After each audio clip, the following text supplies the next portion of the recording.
Dogs deck, or is it going to be Amber Steel chasing former glories, JDC? Yeah, I think this is what it is. I mean, you're trying to regain some of that popularity. This won the first Disney Lorcana challenge that we had, and now it's trying to take another one. And I think they might be in a position to do it. It's going to be an incredible matchup. I will not miss this for the world. I think it's going to be a really good one. It's going to be a good one. But JDC, it's always a pleasure to chat with you, mate. But I think they've heard enough. I don't think they need to hear any more from me or from you. We need to head over to the booth, and we have the wonderful Katie and Brent Mackay. Guys, are you excited? I am ready. I am excited. Katie, how are you feeling? Oh, I'm excited. Either way, I'm happy because these are two players, two decks that I wish they could both win. They can't. But either way, I'm happy. I know. This is when it gets down to the nitty-gritty. We're going to figure out who's going to be moving on to the finals. We obviously wish everybody could win. Of course. And we could say everyone's a winner.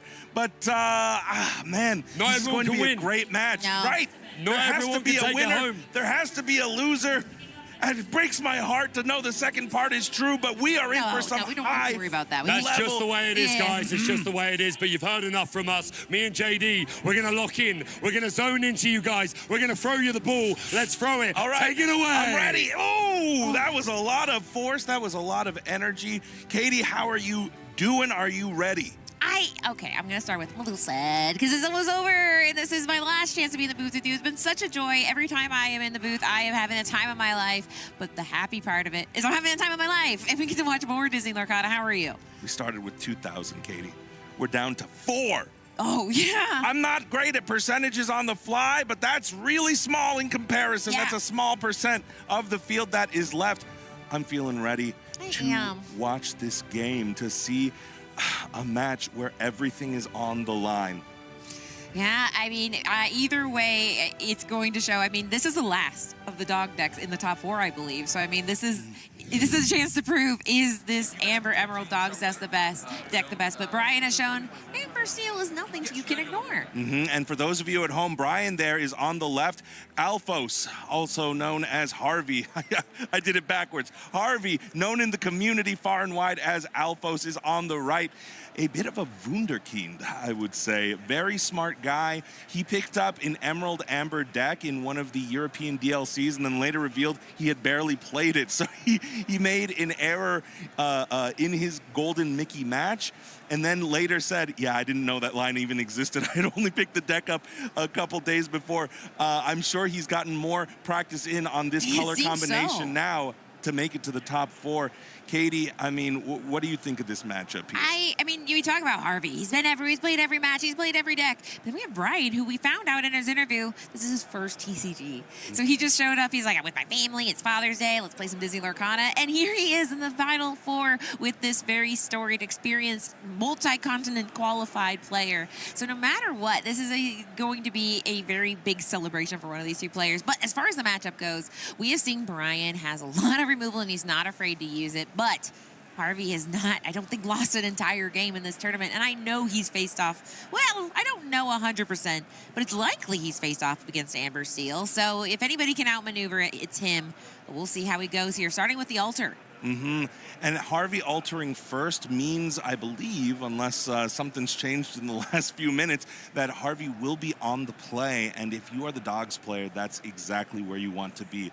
Such a good point. I mean, it's going to be based on the higher seed. Now, you might say, well, they have the same amount of points. It's all going to be based on breakers. Breakers are who have you beaten, who did they beat, all that fun thing. So he goes ahead, sends back 4, draws 4. On the other side, sending back 3 and drawing 3. What that tells me is they had a good hand. I said it last time. Good. It was bad, but it could be better. Yeah, and it's not bad, but could be worse. Yeah, it could be, right, that's the other thing. Both ways, right? Yeah, and you're like, it got worse. Is the glass half full or is the glass half empty? I mean, this matchup is one that we've seen a fair share of. I mean, do you have any insights on what it is that you think Harvey is going to be wanting to do with his deck here? I mean, I think Harvey's going to be very eager to make sure that he is getting rid of any of the songs as early as possible. He also, it's kind of counterintuitive because one thing he can do, we've seen this in many matchups, is just go wider than Amber Steel can deal with. Now, the other way is go ahead and take the songs with something like Ursula Deceiver.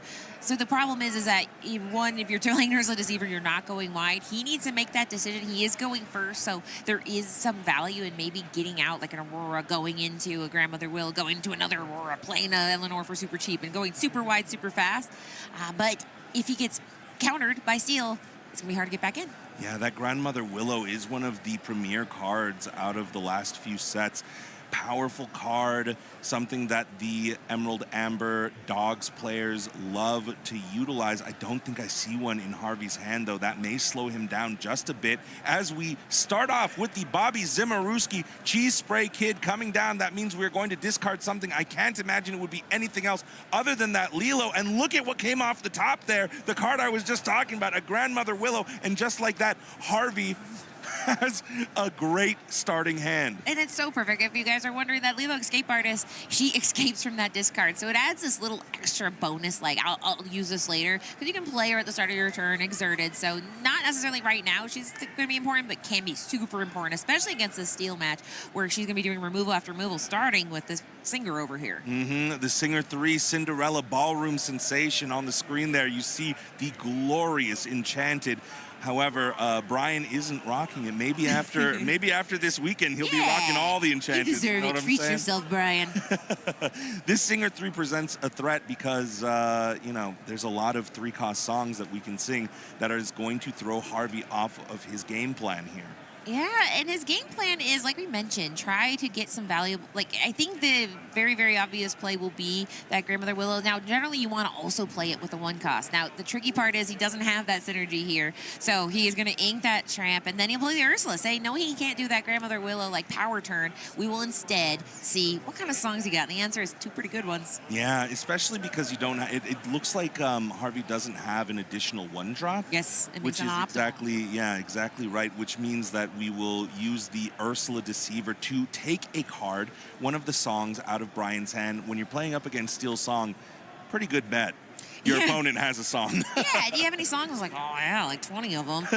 So in this case, he drew another song, and this one has to feel not... So here's the thing. You mentioned that there are some things that we can target with removal for songs, but it really is, it's only Under the Sea. That's the only non-character that he is running in his deck. No Snowforts, nothing. So that Bare Necessity, while cool, is not as cool as it normally is in a lot of decks. But we elect to go ahead. Mr. Smee, as we saw, he's a 3/3. He quests for 2. And he's so good with one other card in the deck we might see later, and actually in the hand. Ooh, which card is that? The Gifted with Healing. Oh, right, Your because this friend. Mr. Smee, his ability, oh dear, means that if there is no captain on the board, if he is exerted at the end of the turn, he takes 1 damage automatically. I'm wondering if Brian was thinking we would get a challenger out on board, but that doesn't matter because Harvey has now played Nani Stage Manager. This card will allow you to look at the top 4 cards of your deck, take 1 character that has cost 1 or cost 2 or less, put it into his hand, and Harvey passes. And was he able to get something off there? It looked like he took the Bobby Zimmerowski. Okay, and as we saw, if he is trying to do, like we said, that Grandmother, you want to maximize your ink every single turn. That's just kind of going to be the best way to do it. And in this case, he has 4 cards in hand, nice and healthy hand size. He inked that Queen, Devious Disguise, but we're back over here, where Brian is now trying to establish the Engine of Amber Steel song, which he has a Singer, he has something to generate damage, and now, can he get, usually this is where you see Ariel Spectacular Singer. We might see it here. Yep, inking that Bare Necessities. There she goes. Importantly, I mean, yeah, you called it, Katie. This is not the... Oh, no! Ariel Spectacular Singer misses! This card allows you to look at the top 4 cards of your deck and choose a song, put it into your hand. When there's so many songs, the deck's called Amber Steel Songs. You expect to find a song out of 4 cards. Brian missing there is actually huge. It is, and you have to say, it's her musical debut, but she just didn't show up here. So I am not happy with my Ariel, but there's still a chance if you have a lot of songs in your deck, you went through 4, don't worry, there's more in the bottom. Now on the other side, as you mentioned, that Bobby Zimmerowski is going to be able to shape hands and maybe get some cards out of his hand he doesn't want. Cards in this matchup that are a little less valuable are things like Under the Sea, because we don't have enough Singers right now. Now he might hold on to it if he chooses to maybe invest in himself, but there we go. We're playing a Bobby Zimmerowski for free due to Grandmother Willow. So cheesy, being able to draw a card off of the top of the deck here and discard 1. He will be able to dig and keep finding new cards, digging a little deeper every single time that Bobby hits the board. And saying, let's go ahead. You know, there is this card in my hand. I don't necessarily want it. We saw that it's used to great effect with Lilo, but sometimes it is just used to get rid of junk that maybe you don't want, especially if it's uninkable, like at Under the Sea. If he chooses he doesn't want to go that route, then that is not the worst thing in the world. But he's hesitating here. I think I saw an Eleanor. He goes ahead and Bobby, discard Bobby. The nerve. Yes. There we go. We get an Aurora holding court. This character, whenever she quests, will allow you to discount a princess or queen character. We know one that is prevalent in the deck, which is the Eleanor. Maybe that is coming out soon. So Harvey is setting up a wide board here, much like you were talking about earlier, one of the strategies we use against Amber Steel Songs because we know they don't have widespread removal. I love his strategy here because, I mean, none of these are particularly, I mean, they all have their strengths. We've seen all of them, but together they're even stronger. But there we go. We have that gifted with feeling and healing. Gifted with feeling and healing, and off of the Gleam and Glow ability, we heal the Mr. Shmee, and not only do we heal that 1 damage, we also draw a card to boot. I mean, Brian is saying, you want to go wide? I can go wide too, Buster. Now, the one thing I will say is now at this point, 75% of Brian's board is very under the seeable, but if we look at the singing power, we're not quite there. We have 4, 5, 6, 7. No, we need one more, but we have a little bit of time now. We just increase it by a lot. We go. A little bit of a missequence, but it wasn't possible before. We quest out the Aurora here. We do have that discount I mentioned earlier, and the Eleanor comes out. Now, do we quest everything? I'm probably nervous about that because he wants to have this Eleanor survive a turn so she can sing. Now, it doesn't have to exert. It's 3 other exerted characters to get that coordinated efforts ability.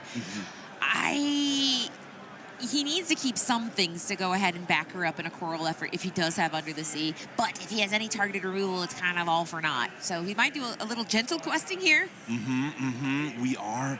I don't know if you saw what was in Brian's hand, but he has the Cinderella Stout-Hearted in his hand.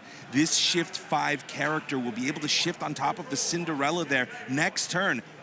He already has the ink for it. He can ink, and this 5/5 character has resist +2, which is going to be very difficult for Alphos to deal with.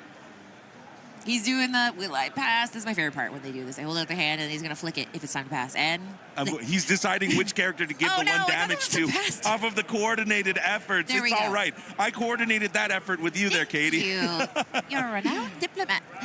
So there we go. 1 damage on there, and a little bit adds up, right? At the end of the turn, he got enough here, those 3. One of them was already exerted for the discount. There you go. So here's the thing. Right now, he can challenge any of these little guys, the Bobbies, the Aurora, but a song would have been much nicer. I think he did have... If he does have a song here... Yeah, he can challenge Eleanor right away. Then Cinderella will be able to swing her singing sword over at Eleanor because that ability allows you to, when you play a song, challenge a readied character like Eleanor. She is the biggest threat by far. Let's see if he has a song. Does he have one? He's got a... If he is, he's been a little silly with it. He didn't have it. So he had Ariel go ahead and challenge into one of the Auroras, the exerted one, and then we're going to go ahead here. Are we going to try to get more damage? No. We're going to quest for 2. It is just Ariel. Oh, no. It's just another Ariel? Now, okay. And he used all his ink to go ahead and do that shift. So, yeah, unfortunately, he can't have it all. So if there is an Under the Sea punish, the good news is that you only lose half your board. But unfortunately, that Cinderella, she really wants to have a singer by her side. And it's just going to kind of slow things down, go up the engine a bit for all the things he planned to do with that Stout-Hearted. Part of the good news, though, is that we did shift this Cinderella Stout-Hearted, so she will be able to make a challenge here. Right. And who do you choose, Bobby Zimmerowski or Bobby Zimmerowski, Katie? One of them owes me money. I'm going with... I don't like that left Bobby Zimmerowski. Left I don't know Bobby. Like the way he's looking at me. He's cool. He's a good guy. Yeah. What is the thought process here, I wonder? What is Brian thinking about? He might be debating whether he even wants... Well, he doesn't really get there. Well, okay, if he does that, if he challenges, a tramp enterprising dog can come in and absolutely punish that greedy challenge, maybe. Right, because of his ability, he would be able to give strength to one of the characters, and even a Bobby Zimmerowski would be able to trade cleanly with this Cinderella. I know. Dude, is taking out one of the Bobbies. This is a rock and a hard place here. Yeah, because, I mean, he has the ability to do it. Now, he could also even just get 3 lore. That'd be kind of a... He does. He goes over to 3 lore, so now it's no Bobbies off the board. And now, I don't know if he has that enterprising dog, but that would be an extreme punish back because any character would be then increased by 6 strength, which is definitely enough to take care of that Cinderella stout-hearted. Wow, I was thinking about the challenges that were being made. Meanwhile, this Lilo escape artist is escaping out of the discard, much like you said. She's now on the board. She is exerted. Oh, let's see. This is a big turn for Alphos. There is no Tramp Street Smart Dog. Whoa! What just happened? I've never seen such a thing. I've never seen such a thing either. I think, okay, well, it looks like... You know, sometimes it happens so fast, you blink and you miss it. And so now Harvey won. Everything ended up pretty good for him.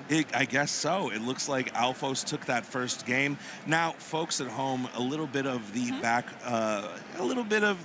letting you in on how the sausage is made here. We are typically watching games that have already transpired, and then by the time we catch up to the live feed, that is the point at which we are live, and I assume that happened. Maybe. We just made a jump to the future. We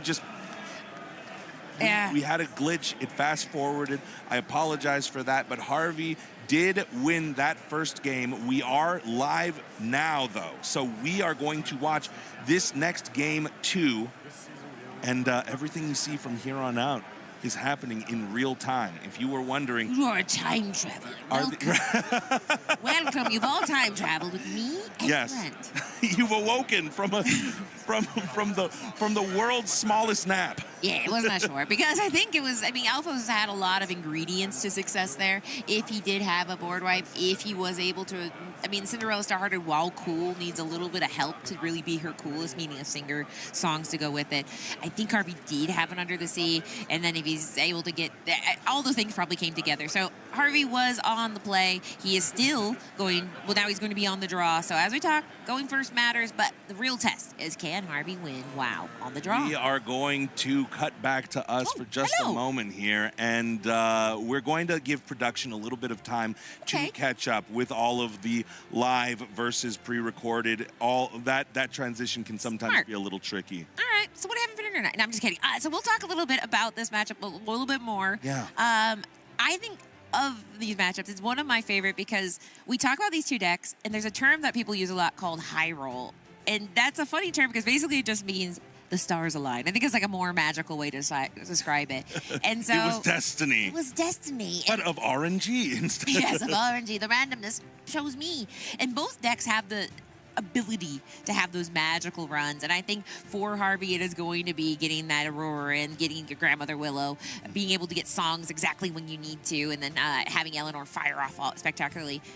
But he didn't necessarily have that magical start, but I think that at this point, Brian might be able to have a magical start. What are some of the things that are like going to be super powerful, in your opinion, in an Amber Steel deck? Hitting the songs. Yeah. I mean, that first game, Brian he threw down the Spectacular Singer, couldn't find any song. Yeah. Not even any of the good ones. None of them, period, which is pretty brutal, if I'm being honest. I'm gonna go out on a limb here, and I'm gonna say something that might be a little controversial. I believe that if Dogs gets their perfect start and Amber Steel Songs gets their perfect start, I do think that Amber Steel has a little bit of an advantage because they will be able to chip away at the different characters on the side of Alphos's board, right? We will be able to take away some of the value with the upright characters because a lot of times the Emerald Amber Dogs players want to keep their characters upright. They don't want them to be vulnerable and exposed to challenges.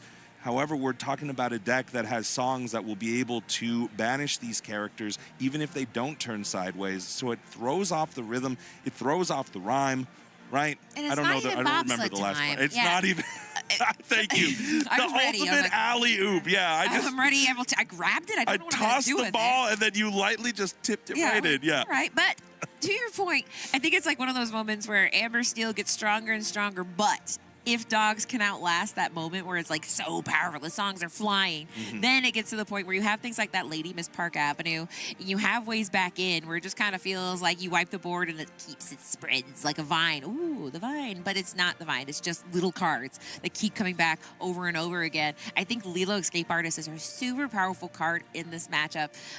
That being said, though, there are some juggernauts. We saw that Beast Tragic Hero. We saw the Cinderella Stout-Hearted. And, I mean, even Ariel Ethereal Voice can be herself a power because she can challenge 4-3. So I do think that we have a very, very good chance of seeing Amber Steel look scary when we go ahead and catch up to the future. Amber Steel has so many options in the way that it's built that we've seen some aggro options available. I really like the way that Brian has constructed the deck. I think he's very smartly taken the Dogs deck in consideration. Yes. And one of the big giveaways to me is that not only is he playing Cinderella Stout-Hearted, but the Mr. Shmee, Bumbling Mate, is also a great card because it avoids the Under the Sea. Yeah. And Right. that's such a good point. I mean, just having a little bit more strength, and like we said, he already synergizes so great with Rapunzel, and I love seeing that. It's adapted, and I love to see the deck building work out that way. And I do want to say, I just heard, we have the game back. Let's cut to the game. Let's come back in. It's and back. now we can watch how it happened. Now we can watch how it happened. That was, it was kind of like in a movie, you'll never guess how I got here. And you're kind of wondering how I got in this situation, and Brian is now fast forward, but going back. And now we just quested for 3. Yeah, so there we go. Once again, wondering if Alphos is going to to race. I'm wondering if Alphos... That was the quest, right? That was the quest. So we are right back in to where we were, deja vu. Hey, we time traveled again. Yeah, deja vu, if you will. Yeah, the Lilo Escape Artist is going to hit the board here, and Alphos has a decision here. I mean, think he's going to play Lilo, if I remember correctly. He does. Wow. I was here before. You called it. So, unfortunately, we don't have that enterprising dog that we said would punish, but I do think we have that Under the Sea, which will go ahead and take care of half the board. And with that Shmee, he can go ahead and send a Bobby Zimmerowski, and then it's just one Cinderella Stout-Hearted. And like we said, she needs friends. Definitely. I'm wondering if Harvey is also going to clean up this Mr. Shmee, perhaps, or is he just going to... No, he's just going to quest it out and say, you deal with me. I don't hate that. He's forcing him, because Brian could ultimately... Oh, what happened? Somebody challenge him to that Mr. Shmee? I don't know who. I don't see anything in the discard. I don't know if anyone has resist. I'm thinking... Oh, Eleanor. Eleanor, right. Together we work together. How did we forget about that? The coordinated efforts. The time travel. Time travel sickness causes short-term memory loss. Boy, that time travel really... My goodness. God, we're back. And we are back. The year is 2027, and we are going into game 2 here. And yes. Okay, you guys got to see a little bit of me. Time travel sickness is real, and I didn't pack my Zofran. Hey, Katie. Real quick, yeah. Shout outs to productions. Yes, to be fair, they've been killing it all weekend, and they still are. We are doing everything we can, and live broadcasts. It's just tough. that my face is just me going. Yeah, it's a great clip. It's a great clip. Anyways, that second Lilo came down, right? Yeah, and there we go. Eleanor, which we all know deals 1 damage, gains 1 lore, draws 1 card. It happened. It's so nice we did it twice, and now we have that Cinderella, who now she is not afraid of Eleanor's damage ability, but she's also like, I'm just a princess here out on my own with a sword. Backup princess. Spectacular Singer comes back down. It looks like we found a Strength of a Raging Fire here. We're going to be able to put that in the hand, but now look at the board. I mean, I think that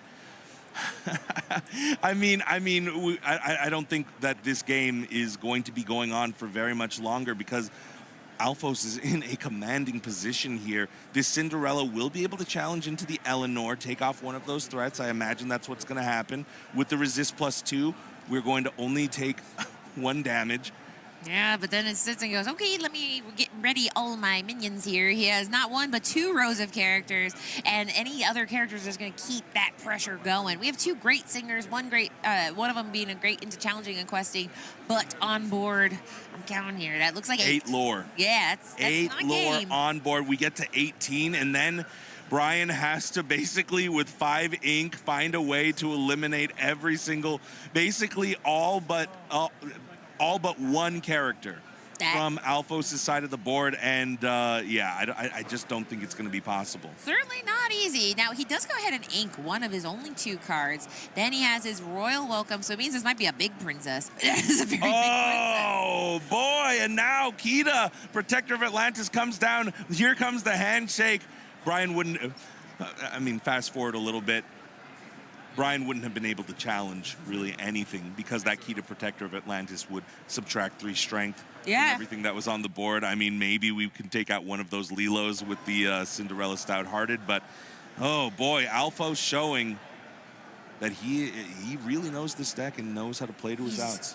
I call him Caesar Milan, the dog whisperer. I don't. I call him Alphos. That's what he likes to be called. But we're going in, like we said, into this game where now Brian gets a chance to go first. And like we said, there is lots of ways for him to punish Alphos' aggression on the board. I do wonder how wide he will choose to go. We have Brian sending back 3. Okay. And now the question is, how many is Alphos going to send? When players put their cards down like that, I always wonder, do they keep that, or is that what they're sending back, right? Looks like we are, I imagine we're going to... It's a Grandmother Willow. Wait. Yeah, but if you already have one, I don't know anything anymore. Where am I? I thought you would want that Grandmother Willow. Maybe she's not as good on the draw. Good point. And that is a good, when you play, you'll hear this a lot with players is, you'll say, is this card good? And they say, well, I'm going to play on the draw. And that is a very valid question. He goes and sends 5 cards back, only keeping 2. I think he might have kept an Enterprising Dog, which I think is so smart. We saw how good a well-timed Enterprising Dog can be to a singing princess caught unawares. So now we are got our final shuffle before we get into this game 2. And now we will see who is going to have the better start. Pretty aggressive altar on both sides, so I'm interested to see what Harvey's starts look like. I mean, Alphos is rocking the dogs. And what one big benefit of playing the dogs is that the deck is very consistent. We've been hearing it all day. We've been hearing it all weekend. He can alter pretty aggressively and still probably find the cards that he can make work for his path to victory in this semifinals. For those of you just joining us, we are here at Disney Lorcana Challenge Indianapolis, the last DLC for the North American Season 2.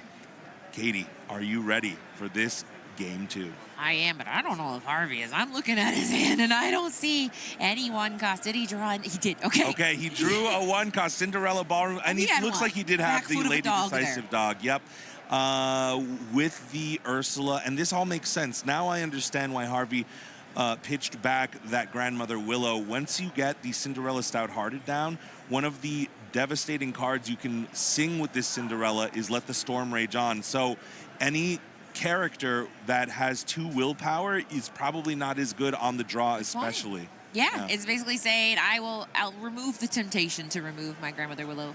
In this case, there we go. She got it. Woo! And Ariel, Spectacular Singer, comes down. If you're wondering how that happened, we sang Akud et Amudi, one of the new cards from Winter Spell, and that card says draw a card. Not only that, the next character you play, you pay 2 less for. So, with the math being 3 for Ariel, 1 ink, that's it. Yeah, and then 1 more ink while I'm here. I'll get a discount on my other princess. And I found another Akud et Amudi, so I can do it again if I want to, if I have another powerful character, which it looks like, I believe that's the Namari Single-Minded Rival, which will be able to get out next turn with the Akud et Amudi and the Aurora. We don't even have to ink anything. This feels pretty bad, because this Ursula's about to see is a good songbook. Oh, but we hit the Ursula Deceiver?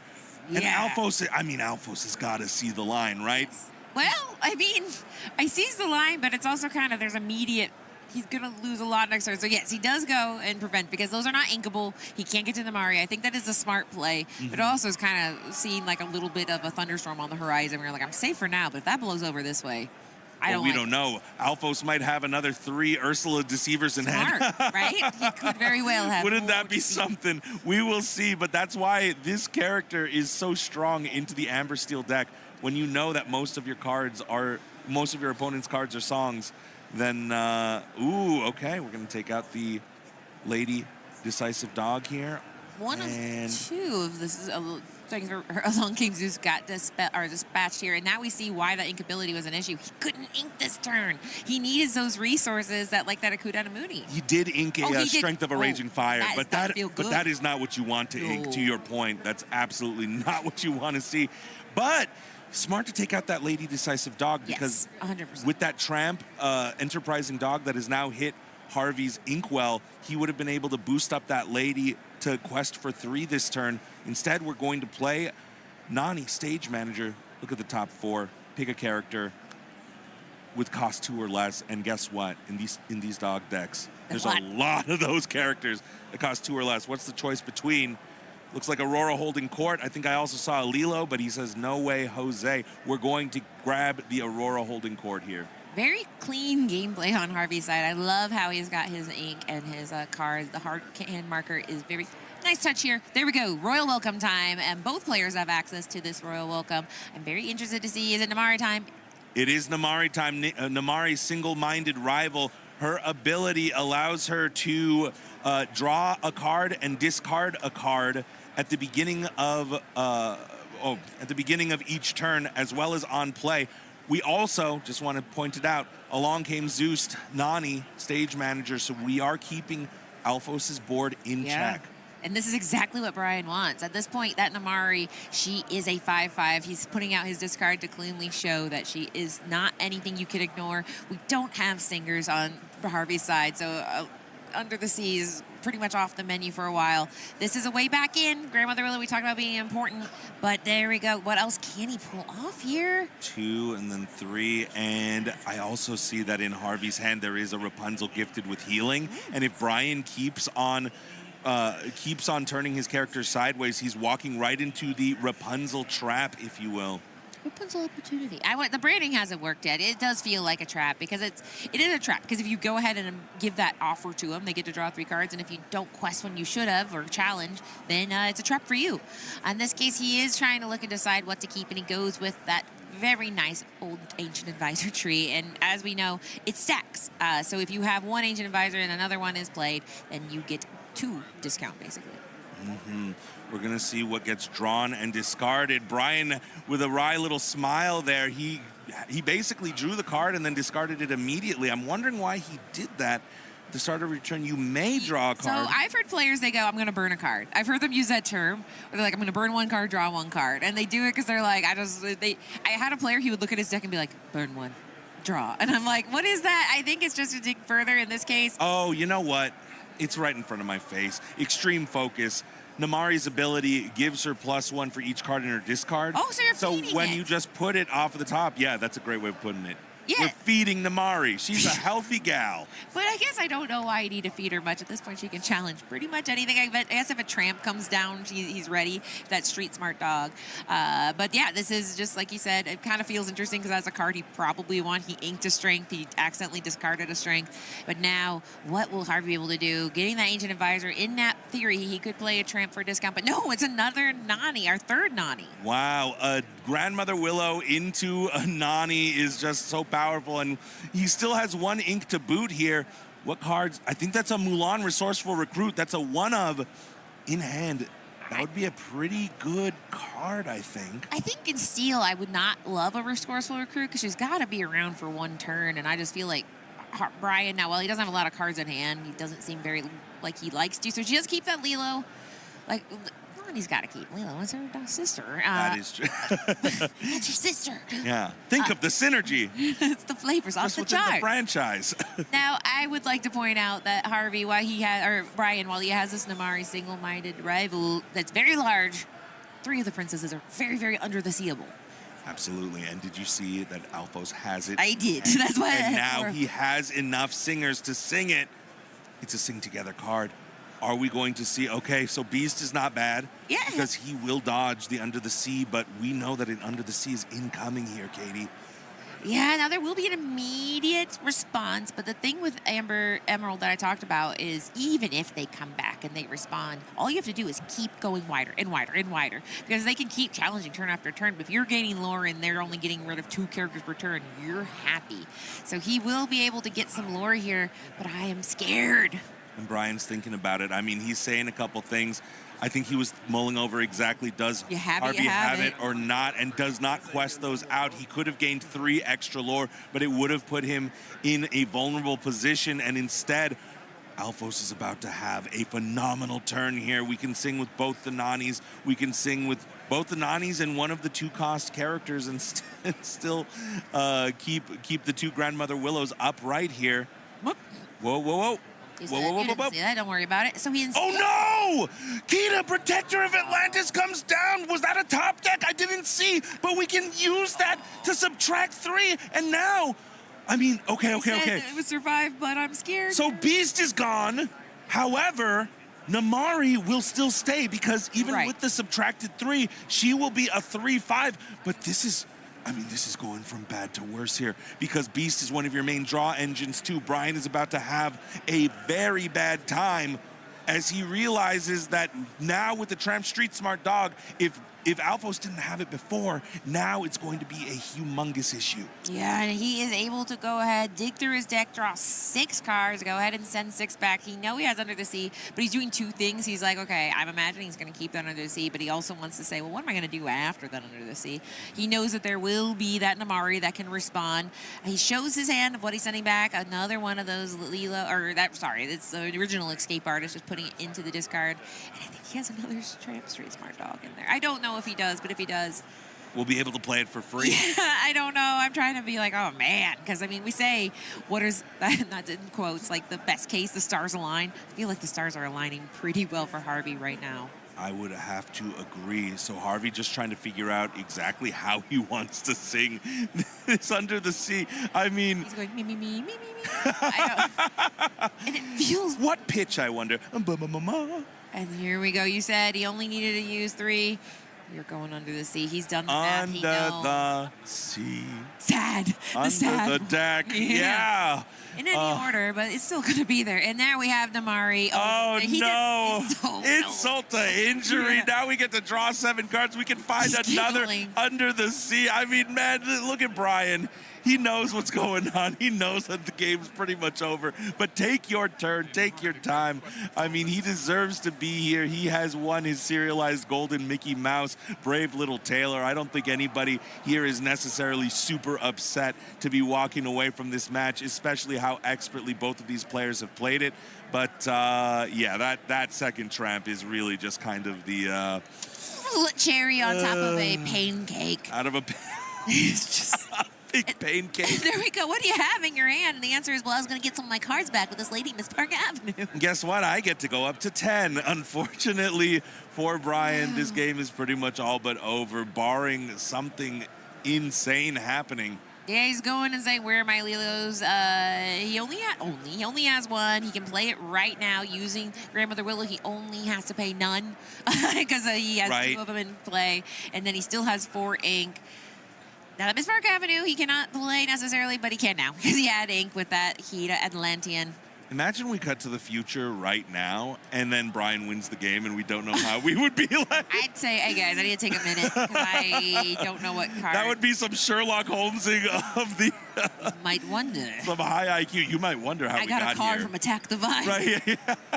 But there we go. He is saying, I have done everything I can. I have exerted. I'm going to go. And just for good measure, we trade the Namaris in, take away the singing ability. We're going to quest 4. 1, 2, 3, 4, 5, 6, 7, 8, 9. Get up to 9 and present game on board here. And Cinderella, the card we all wanted to see. I know, mind-boggling, the Cinderella ballroom sensation. It's all smiles, though. We love to see the dap up here of these 2 competitors. What a phenomenal match. Katie, thoughts? I was momentarily speechless, but I will say, obviously it's cool to see a first-time player. What's also really heartwarming is Harvey has been flying around. We talked about he's qualified for so many Continentals. He has not won a DLC. He is going to get his shot to win one. Oh, okay. Well... Yeah, I mean, that matters a lot. We time traveled, quite frankly. My brain is scrambled. Yeah, it's been 18 rounds for us. So. I know. You should see what happens in the 2027 DLC Championship. We just saw it. It was great. Man, oh boy, it's always disappointing when we don't get to a game 3. But knowing Alphos, seeing him up there is very nice. Unstoppable. I mean, I don't think he has lost this entire tournament so far. He has faced so many different opponents' decks. He was able to ID the last 2 rounds of Swiss because it's like, I'm just that good. And now we saw why, because he has those dogs trained. They dance. It's really cool. Only one word comes to mind, and that's Wunderkind. The Wunderkind. And I don't know. Are we gonna get to talk to the Wunderkind, or are we that fast? We're in the future now. Are not going to be able to talk to the Wunderkind. However, we do have the game 3. Oh. So we didn't get a game 3, but we have a game 3 of the other top 4 match. It's getting locked. It's getting loaded. But before we go into that, Katie, let me ask you. For those people at home right now, all of our Illumineers who are watching, can you describe what the energy has been like this weekend, what the energy is like? Help them, let them close their eyes and feel like they've been transported here. What has the experience been like for you so far? I have described like this before. It is like the world's largest, happiest family reunion because all of these, whether it's your first time or your last, everybody's just happy to see you. I don't hug. I don't like it very much, but I've hugged a lot of people this weekend because you see people that you've seen all over the country. You maybe haven't seen since the last DLC. Maybe you only saw them online. It is so joyous. And then in the midst of all the happiness, we are seeing the top level of Disney Lorcana play. The room is just filled with people being their best self and having their best weekend. I mean, what I'm missing there? So nothing, I don't think. I got it all. So many friends, so many people that we meet online. My wife and I talk all the time how crazy and cool it is that we have all these friends across the country, across the pond, right? Yeah. Coming through. We're rooting for New Zealand. We're like, our dear friend Harvey. And it's our dear friend, you're right. Well, dear friend Harvey that we see a couple times a year. But it feels so good. I've had emotions. Hey, guys. But I mean, you get these moments where I've had goosebumps. It's overwhelming because did you get a chance to walk around when the Golden Mickey matches were ending? I did a little bit, and I mean, there were tears all around. Right? There was screaming. You could hear it out there. There was people that are like, you did it. Because some people, yes, there are people who have won multiple. But there were people that got their very first. And it felt... The energy is palpable. Yeah. That's all it is. It is. You feel it on every level. I got goosebumps again. It's real. I know. I'm tearing up a little bit. But before we jump into the match, I figure it's just a good idea to show the deck lists of the players we are going to watch. We have Michael on Emerald Amethyst. Anything stick out to you here? I mean, we have the Snow Fort, which has been in a lot of these Emerald Amethyst builds.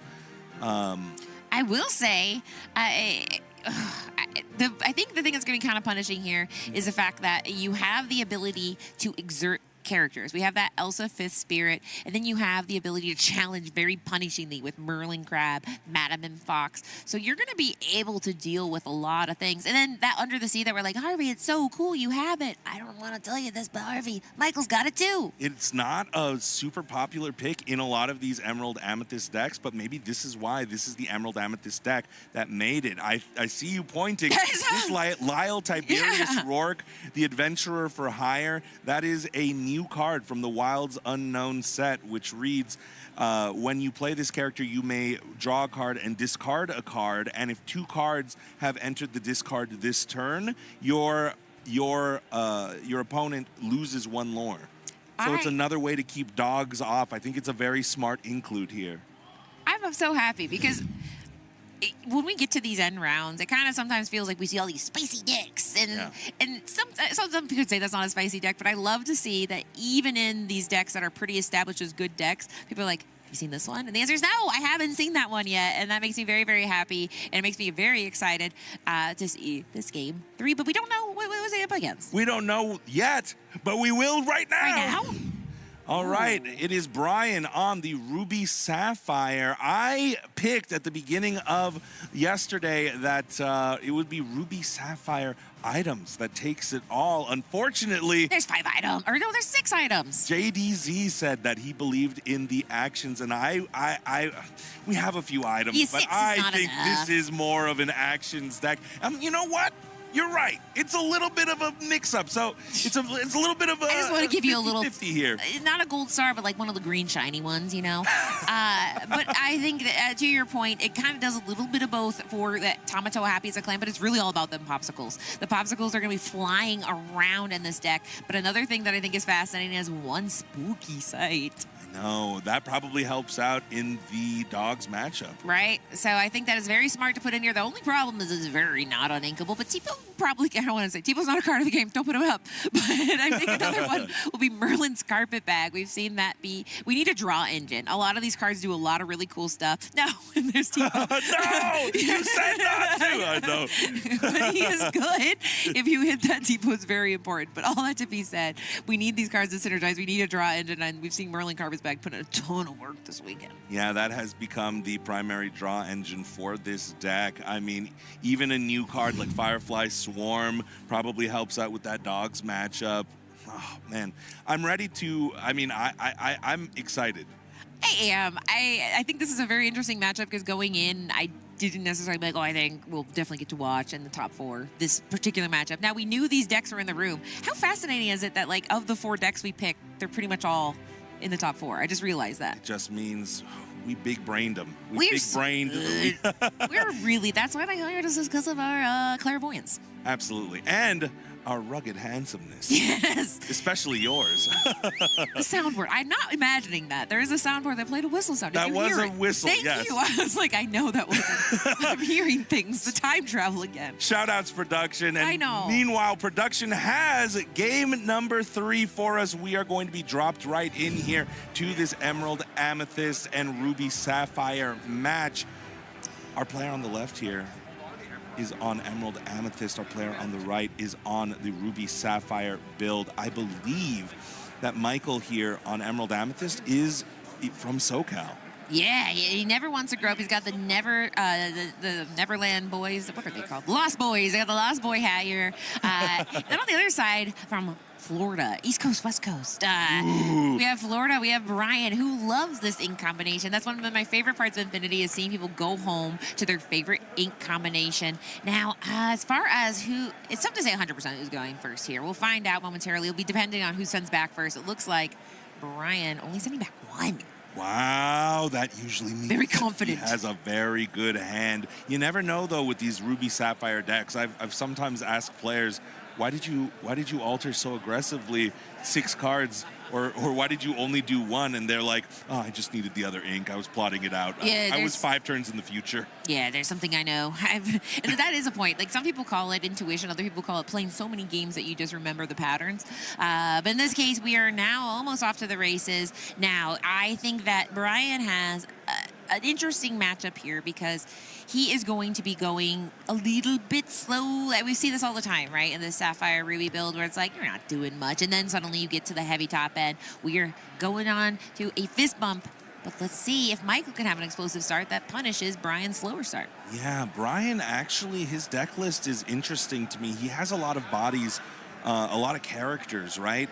Which is not typical of the Ruby Sapphire builds. And Michael is also off the Emerald Amethyst discard, which has been huge. The Maleficent Spy, Diablo, is going to take a peek here at Brian's hand, though. And he says, okay, so you will be hitting the illustrious ramp, or rather getting extra inking on turn 2. There's some other interesting things to note here. Most notably, we got that Tamatoa, we got that Maui happy as a clam, so there is a future of problems if Michael doesn't find a way to outvalue him early. As the Sail the Azurite Sea comes down, we are going to ramp, which means that we get to put in additional ink here into the inkwell. So not only did we get to go first, we are going to get a very, very large ink advantage here. Yeah. Most of this game, unless something goes sideways, Brian will be at least 2 ink ahead, typically. Yeah, and I always, when people say, like, what's the advantage of the ink, what's the thing, Sapphire is do cool things faster, and one of the cool things will be trying to look for more cool things with this develop your brain. 2 choices here. One of them is what I said might be one of the most powerful cards. I don't get to see what it is, but we will see it later. I believe it was a Merlin's, oh, he's still there. Merlin Carpet Power. Yeah, Tamatoa, happy as a clam, and the Merlin's Carpet Bag. Yeah, Tama Bag is the new hybrid. Yeah, Tama's carpet clam. As Brian passes the turn over here. I think that might have been an interesting choice for him, because generally you want Tamatoa and a carpet bag, because when that Tamatoa requests, you can play that very expensive 5-cost item for free. So he's like, oh, this is kind of not my favorite decision I've made. And I think he only had 1 carpet bag. But there's more crabs. I'm interested to see what he kept here. But in the meantime, we are going to ink a Diablo. What else do we have? We have the Lyle Tiberius Rourke, the adventurer for hire. This 2-cost 2/2 character, as I was saying earlier, he will be able to draw a card and discard a card, and what a card to draw, this lovely enchanted Dumbo from the fabled set 9. I mean, I'm drooling over the art. But and now the Ursula Sea Witch Queen is going to hit the discard here as we get a quest for 1 from the Diablo Maleficent Spy. 2 cards did not enter the discard, so the other effect does not trigger. Also, Brian is at 0, so there's no more lore to... Yeah. You can't be at -1 lore. I am at -1 lore. I need to pay this back. Now, here we have the rare double... well, he has the ability to double ramp. Now, double ramping can be scary because it does take a lot of resources, but the Popsicles have been keeping his hands full, and he does elect to do that. And now we can use that 2 ink to play Vision of the Future. Search 5 cards deep, choose one of these cards. What is going to be the impactful card here? Spooky Sight. Do you really want to give your opponent ink though? I rarely do. You're really nice. Listen. Nothing's free. But I do think that it is only 2. So I mean, it's a board wipe. I think that it's an interesting choice because I mean, also we have Be Prepared, which is kind of like cooler, I think, than a Spooky Sight because it just gets it off the board. But he's still, actually, he's only. Well, he's 2 turns off from a Be Prepared. So he is keeping something different than we've been talking about at all. That Tamatoa, which actually would be another... I don't know what he's going to keep, but those are all good options. The Tamatoa. Between both of those, yeah. The Tamatoa Happy as a Clam is one of those cards that will help your draw because you can pop the Popsicles and take them both back, and now you have 2 more additional draws here. Meanwhile, Michael's struggling a little bit. Typically in this matchup, I would assume you want to be the beatdown, right? You want to be the one that's questing early, questing hard. Not a lot of great choices. We're going to take a turn off and draw 2 cards with the Pull the Lever, which does set up the wrong lever later on. But he does find the Diablo, Devoted Herald off the top. We can discard the other. We are going to shift it, and now Michael went from being, my head is okay, to this is pretty good because now he's going to draw every time that Brian does on his turn. And this is wonderful because we know that there is a Tamatoa situation coming, and he wants to draw a lot of cards. We're going to get 1 for the draw step, and now anytime he draws a card, which... Like I said, he will be getting those Popsicles back. As long as there is a Diablo on the board, it is a problem for him. But let's see if he changes his plan a little bit. The fact that he went ahead and redeemed those Popsicles makes me believe that, yes, he's staying the course. Tamatoa coming down. Wow. Oh, look at the gorgeous enchanted art here. Sorry, I'm good. I know, it's so hard not to get the shiny. We're just like that crab. It's very hard not to be like, shiny. That's all he does this turn. Michael draws another Devoted Herald here, and this game can snowball pretty quick. I mean, we have the Dumbo also. We will be able to play the Dumbo if we want to. I would be scared, though, because next turn, he can go ahead, quest with that Tamatoa, get 2 lore, play an item for free, and then just go ahead and wipe that whole board. And actually, he can't because he didn't get to Be Prepared. But if he does get to Be Prepared again, in the meantime, I think, yes, there we see the target. That Tamatoa wants to play that carpet bag for free, and then the card draw engine is firing on all cylinders. Yeah, but you need to deal with this Diablo somehow. Right, yes. Otherwise, then your card draw engine, will be Michael's draw engine as well. This other Dumbo might be hitting the inkwell here, and maybe we elect to throw down another Diablo, get twice as many cards, and just say, hey, Brian, I dare you to find an answer here. This is one of my favorite conundrums that can come up in Disney Lorcana. It's like you have 2 choices. They both have downsides. But which downside do you fear the most? I feel like he can, in theory, quest, get the carpet bag in for free, and then wait and just say, well, maybe, I don't know. I'm trying to think if I remember seeing any item removal in the deck. But as long as that carpet bag can hang around, it's not the worst thing here. So I also... But you need to quest that Tamatoa in order to play it. It's not like he can just be exerted sideways when really you kind of also got to start. You kind of also got to start removing some of the lore threats from Michael's side of the board. Do we have enough time? It looks like Michael says yes. We're going to gain 2 lore. We're going to play the Merlin's carpet bag for free. And oh boy. I've talked about like this a few times in this tournament. Is like the psychological aspect. That Brian, if he did bring this deck, you have to be okay with kind of feeling like you're at a deficit. Like this doesn't feel like a commanding position. His crab is very exposed. We talk about those rush characters like Madam M. Fox. He could be very much punished for this, but he just has to believe that what he's doing now is the right choice for the long run. And I think the Shark is a good way to kind of hedge his bets. He has 2 popsicles in hand. He has the carpet bag engine. He just needs to believe that a Be Prepared is coming. If I'm not mistaken, though, Michael in his hand has the wrong lever, which reads that typically when you play it, you bounce back a character back to your opponent's hand. But when you have a pull the lever in your discard, which he does, we are seeing it happen right now. You don't bounce it back to their hand. You put it on the bottom of Brian's deck, and now Brian shakes his head. Michael is off to a phenomenal start here, and it all started with taking that turn off to play that pull the lever. I didn't think that we had the time to take it off, but that's how much this Diablo can swing the game in your favor, and now we got 2 of them exerted. He's going to be able to draw 2 cards for every one that Brian draws. Katie, what do we do?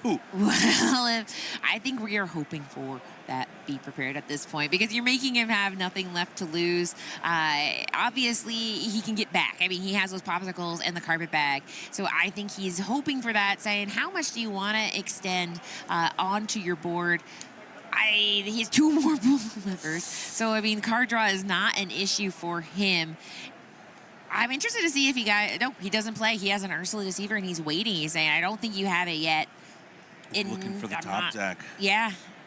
We are just looking for the top deck here. It looks like How Far I'll Go will be sung. We'll look at the top 2 cards here. If one of them is Be Prep, then we are in a good position. Is that Be Prepared? I've seen this song before. Baker is somewhere vibrating. He's counting out his ink. Will he play it this turn? I don't. Wait, he counted out 2 ink and... Is he about to vision of the future? Was that in fact a Be Prepared? I don't know. Now, I don't know anything anymore.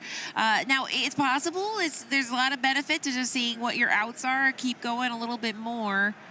You know, a card looks a lot like Be Prepared, Katie. We're usually really good at this game, but it might have been a Firefly Swarm. Oh, no, you're right. Especially foils. Right, exactly. It looks very similar, so maybe we were mistaken. You were very certain, though. I was. I'll go with whatever Katie says. And this is the game that we play as casters, right? Like, how much can I see from a corner of a card? Exactly. So in this case, though, he does go ahead, finishes his vision of the future, pays for, and what? This will answer. Is it? No, we're going to go. So we keep digging through the deck. Now, I would like to note that he is looking at cards, putting it in hand, so he's not drawing. That's one of the important things. Are you drawing cards? So he's avoiding those popsicles at all costs until... do you want to play it, though? Do you want to draw a card and give him 2 cards? I don't know. Brian does. But he does have the Maleficent Monstrous Dragon. That is a Be Prepared. That is a Be Prepared. Why did we not play that? I don't understand Brian's thinking here. We had enough ink to be able to ink something and play it. Oh, my gosh. Brian was maybe getting a little bit greedy here, but let's see if Vitalisphere comes down. Yeah, because filling his hand feels... Be Prepared is best when they can't come back from it. Every card he draws is just saying, after the Be Prepared, I can't wait to show you what I've come up with next. So I'm trying to think, was I wrong on the ink? I don't think so. I think he had enough because he's saying that How Far I'll Go. Very, very interesting turn. I mean, Michael has an Ursula Deceiver in hand. If he doesn't play it, then we will be able to... Whoa! Instead, we play 2 pull the levers, and instead of drawing 2 cards, which is typically what we do, we can discard our opponent. Who needs Ursula Deceiver when we can just discard you the old-fashioned way, hard casting those actions? Your mouth is agape. Katie, talk to me about how you're feeling. Whoa. I mean, sometimes they say make him have it. What's the punish? I mean, we just saw make him have it. He had it in spades. It's having 2 pieces of discard. It's not a discard deck, but there's discard built in. He didn't play that Be Prepared. I want to know a little bit more. Like we said, I wish I had the insight onto why he made that choice, but wow. Wow. We're going to use the Vitalisphere. We're going to pop. I mean, these players know their decks better than us. Sorry, go ahead. He's challenging. So he's challenging with that Maui Shark. So there's a chance. So we get the Be Prepared back to our hand with the ability. But will he do that because I know that he knows that there could be an Ursula Deceiver. So if he keeps something tempting, wouldn't he just go ahead and try to get it? And that's, I think, what he's deciding here. Be prepared, obviously, is the best, but he's going with vision because you have enough ink to play the vision and then find the be prepared. That is so smart, because with the amount of cards Michael has in hand, you probably know that an Ursula Deceiver is among them. We're going to heal up our Maui Half Shark here with the Popsicle. This is... I'm on the edge of... I'm pretty sitting far back, but emotionally I'm on the edge of my seat. Because here we go. We're going on a vision of the future. 4, 5. No be prepared, but we do find a develop your brain, which is like the vision of the future. It's a tiny vision. It's like a blink of the future. You can just take a little look at the future. So now he's looking at his discard saying, what do we have to work with? Like we know with this Maui Half Shark, you can go ahead and have action storms where you challenge, you get action back, go ahead and play it. He does get lore off that Maui, but man, this is a lot of card draw. Michael is just working hard to try to look on his cards at once. It has to be, what is he, 1, 2, 3, 4, 5, 6? It's hard to imagine Michael with this many cards in hand not being able to find the answers that he needs to close out this game from 13 to 20 when Brian is still only at 5. But crazier things have happened, Katie. He's the card bourgeoisie right now. He has so many options. He can go wide. Now, it's one of those things that he has to be careful. If he goes too wide, then he could get punished by a Be Prepared, but he's shown he does not fear such matters. But he also has the ability to go ahead and do some pretty devastating challenging with this Peter Pan Shadow Finder and friends. And now both the Diablo and the Peter Pan Shadow Finder will be able to go into the Maui Half Shark. It's important to play the Peter Pan Shadow Finder first, giving the rush to your evasive characters. And with the Challenger +2, both of them took out the Shark. He's like, show me what do you have a Be Prepared? And the answer is no. No Be Prepared, but we do have the Olaf Snowman of Action, which means that we will be able to play that for essentially free. I believe there are enough actions in Brian's discard to play it for free. But look at that lore count. He has to do so much. Snowman of Action is cool, but it'll take down 2. It'll subtract 2. I mean, that's something, right? Oh, did you see? Wait, is that Be Prepared? It is a Be Prepared. It's Dragon. Now, we've doubted ourselves before. We thought we saw it. We didn't know if we saw it. It is only going to be if he exerts 7 ink. If we see a quest with this Tamatoa, now he inks the Liquidator because where he's going, he doesn't see the value. 1, 2, 3, 4, 5. 6, 7. Wait, but we got it. Oh, it was 9, and it was a Maleficent. He took the Maleficent Monstrous Dragon instead, plays the Snowman of Action for basically free. 1, 2, 3, 4, 5, 6, 7, 8, 9. Oh, yeah, we have more. More than enough to play this Olaf down.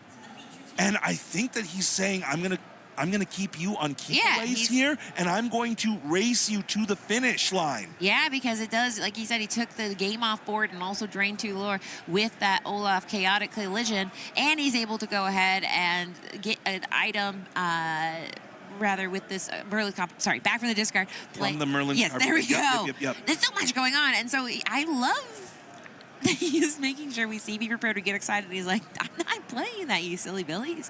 I will not do it. But there's so many cards on Michael's hand. Now, Under the Sea is pretty much not something we will under the sea in this match, but everything else is on the table.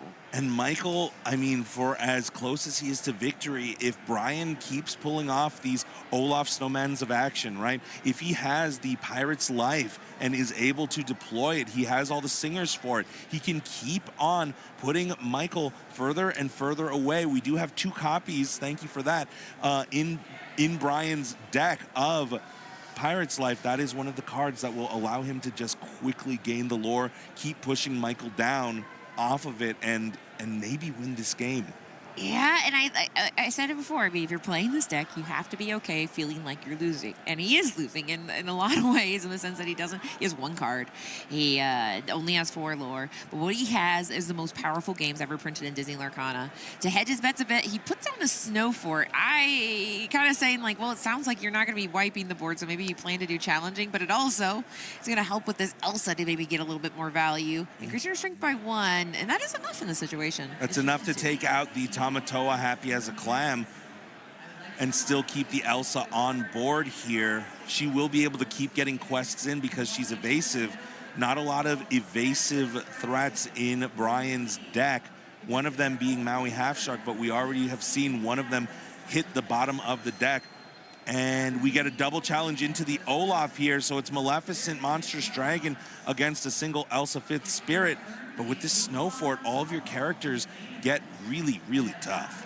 Yeah, I don't know. I think we've also seen the disparity of you can have as many cards as you want, but you need ink to play them, and I think that is the deficit that Michael has in the resource battle here. Vitalosphere. Yep. Is interesting. Because we have the Maui Half Shark. Okay, and that can be an engine. Oh, a Maui Half Shark with a Pirate's Life with a Vitalosphere. Be very, very devastating. Now, the board is pretty scant right now. There we go. Let's see if he puts these puzzle pieces and how we're going to use them. Okay, so we give Rush and +2.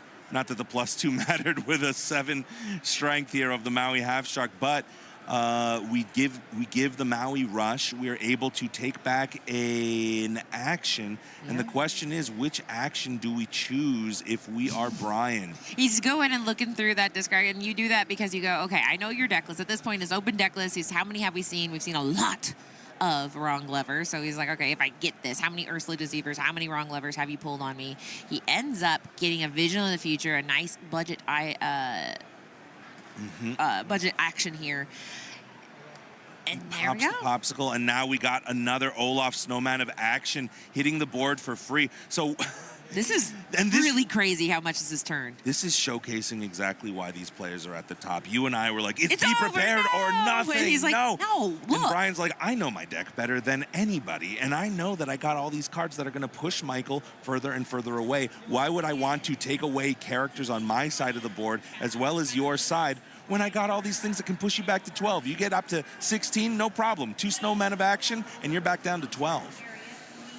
Wow. I know I keep saying wow, but like, what else do you say watching this absolute swing here? He has, let's see, what are we looking at? Was that off the top there? Do you see it? Is that a wrong lever? That's a wrong lever. Hey, there's been so many pulled. Why do we even have that lever? I don't, the answer is for this reason. It is going to be able to take care of one of these big old giant problems. And it's interesting though, removal's a little bit harder for Michael. Brian here, I thought we already passed turn. He's still like doing some stuff over here that I kind of. Okay. I know they're talking to some lore guides, I think, just doing a little recounting of that last turn, making sure sometimes there will be a little quick check to be like, hey, on this Olaf, did you have the right amount to play it for what you did? So they're just doing a little bit of checking. Shout out to lore guides. Shout out to the lore guides. They've been holding it down all weekend. I've been able to talk to a few of them on the floor. I mean, what a comforting presence. They're literally doing the card switching right now. The lore guides, they do it all. They switch the cards. They are the ones helping with the stream. And then they're also the ones that when you say, huh? They say, I got you. And they will go ahead. And a lot of times when you call over a lore guide, just a little bit of behind the curtain, they're going to say, well, what just happened? And you will do what they're doing here. You say, in order, where you are right now, and then go backwards. How did you get to this point? Yeah. As we deal with this discrepancy, I mean, Katie, talk to me a little bit about Michael. Maybe we can talk over his list, see what he has, and hope that, I mean, what are we hoping for here? Obviously, the wrong lever. Whoa, did he just wrong lever his wrong lever? It's supposed to be pull the lever, I think. Yeah, wrong lever. That's the wrong lever. That's the wrong lever to wrong lever. But we do put it out, and, I mean... Yeah, either way, the Maui Shark is now out of here. Now, like we said, he doesn't have infinite resources. He had to pay full retail 3 ink for that. He can get this Dumbo out. He doesn't have the board he wants. Well, it's difficult because, like we said, going wide just threatens and makes Brian want to go ahead and punish it. He's at 12 to 6, but on the other side, we have 4 lore per turn. Let's see how he can go ahead and use these resources to the best of his advantage. I don't know. He used it all. He used all his resources. That's all he can do. I mean, Brian's going to get up to 10. Yeah. He's going to use this Visions of the Future. He's going to be able to search for more powerful characters. Ooh, that Sisu is not bad. Remember when we thought Be Prepared was so hard to find? He's like, I can't stop finding them. In this case, he goes ahead, and I think he took a Firefly Swarm, perhaps. It's going to be, I mean, he has 1 card into his discard. In this case, he can, I wonder if he's able to do anything else. Oh, I see why he took the Firefly Swarm. He's going to take the Popsicle. He's going to draw a card. He's going to pop the Popsicle. 2 of those are going to hit the discard, which means Firefly Swarm does what, Katie? It is going to make that Dumbo get banished. But let's see. I mean, we've seen a few of these matches, but we'll see. Brian has surprised us before, and he'll probably surprise us again. But no, he will Firefly Storm, the 9th wonder of the universe. He's just a baby. Mm-hmm. And now that Olaf will further push Michael down, and just like that, we are tied, Katie. But Brian is the one with all the ink, all of the threats on board, and Michael is the one struggling here.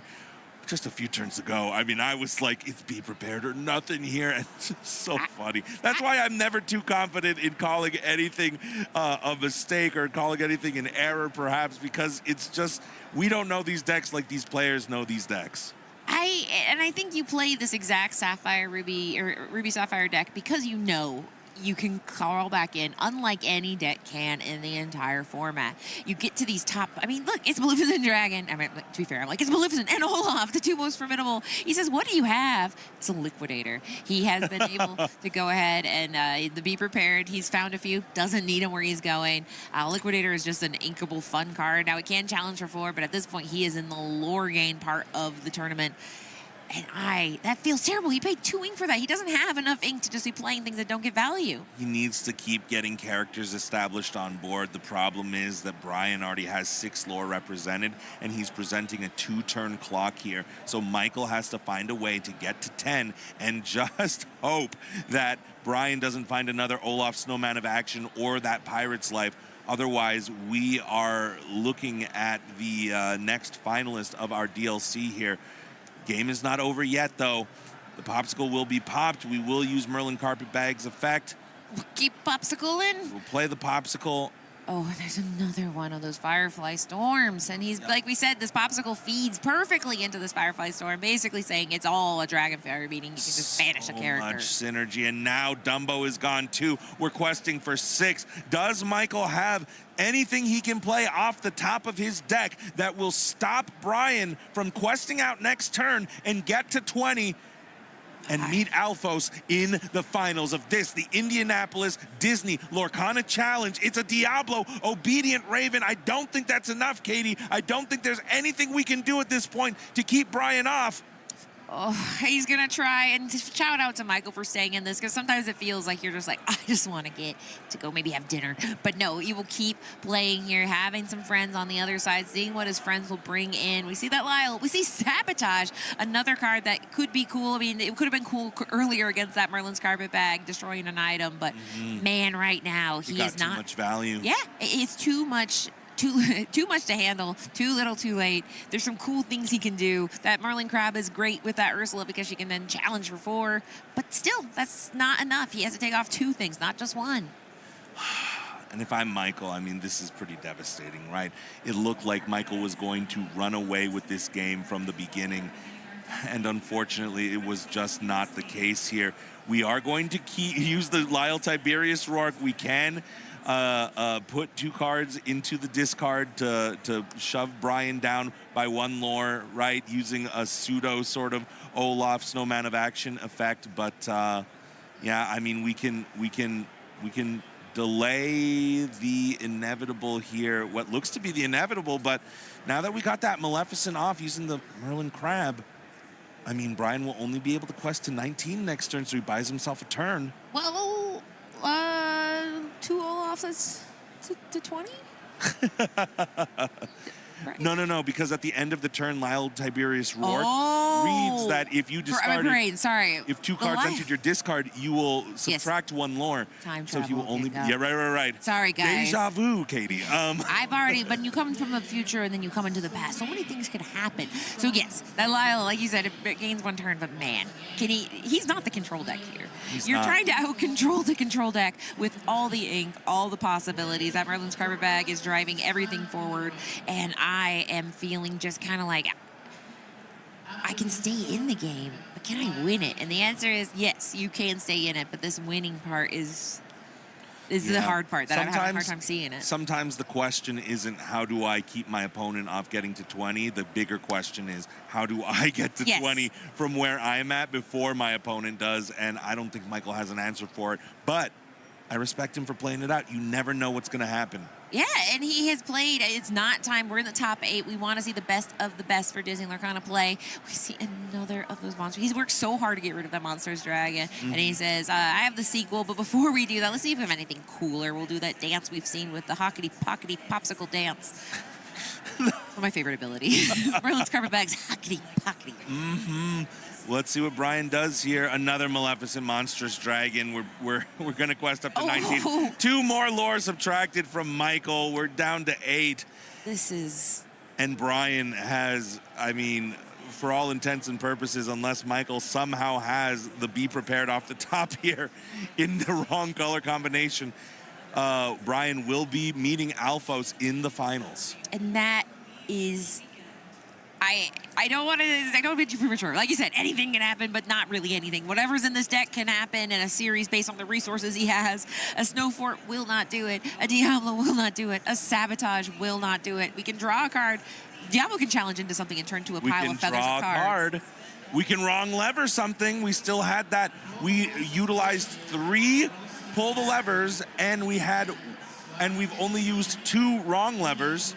So this actually might be able to put, I mean, this will be able to put something at the bottom of Brian's deck here. There's the third. There's 3 wrong levers, make a right. We put the pull the lever in the bottom, get rid of 1. 1 down. And now, Katie, we play the Snow Fort and we play the Diablo and we we say kaboom to your Merlin's carpet bag. We challenge into the Olaf Snowman of action and then we give the handshake. Wow. I mean, that had to be, I know sometimes we sound hyperbolic, but I think that was one of my favorite matches of Disney Lorcana I've ever watched because I felt silly and delighted watching and being like, you need Be Prepared, surely you do. And he said, where we're going, we don't need that. Not at all. I mean, both of us were screaming, literally screaming at the TV going, what are you thinking? And Brian said, I'm thinking I know my deck better than both of you. Yeah, and let's kind of see where we were here. We got to see Brian, who is a player we've had the chance to talk about this player in other kind of tournaments as we kind of talk about tournaments across the country. Yeah. He plays a lot of Disney Lorcana. But then he's going to be against Alphos, who also plays a lot of Disney Lorcana. Neither of them have won a Disney Lorcana challenge, but both of them are the kind of people that I think absolutely tons of people. I can't see the chat right now, but I know there is so many happy people that cannot wait to see these 2 Illuminators in the finals. I mean, I'm just wondering who gets to be on the play. Oh, Alphos, he's undefeated. I mean, it's hard to be higher than that. I was looking at the play during that match. So Alphos is playing dogs on the play against Ruby Sapphire item or action. You know what? It's not quite. There are some Ruby Sapphire action decks that only play 3 or 4 characters, right? You've seen those. Yes, so yeah. While we have seen those, Brian's build is very smart. Yeah, it's got Liquidator. It's got Liquidator, but I mean... the crucial card. Liquidator. He can liquidate the dogs. But yes, to your point, he has answers to early kind of dog aggression. And he has a spooky site. Yep. He put that in for dogs, so he knew when he sat down, he said, I need a spooky side because I'm going to be playing against one of the best dog players in the entire world. Pause up for Alphos playing that because he has been playing dogs this entire season. He posts about it. Yeah, I mean, he's got a whole thing going on. I don't know if Brian has a signature saying with his deck, but I bet it's not Be Prepared. He's not doing that. It's items up. Items up. Pops up. Pops up. Pops up. Pops up. There's pops up and pops up. Now, speaking of Be Prepared, we might not see it because does he have time to get to that Be Prepared? Will it matter? I think there is value, so I think Alphos will be playing around the fact that his board might get wiped. He needs to be drawing cards. He needs Lady Miss Park Avenue to get right back in the game if a Be Prepared happens. I don't know. I think Olaf also might be another big one. Olaf can sing a Be Prepared. I'm going to be watching for the wings. I'm so glad we got to do this match because it was 2 celebrations and it was 2 ends. 2 beginnings to 2 great stories. But shout out to the players we watched that unfortunately did not make it. It was Brian and Brian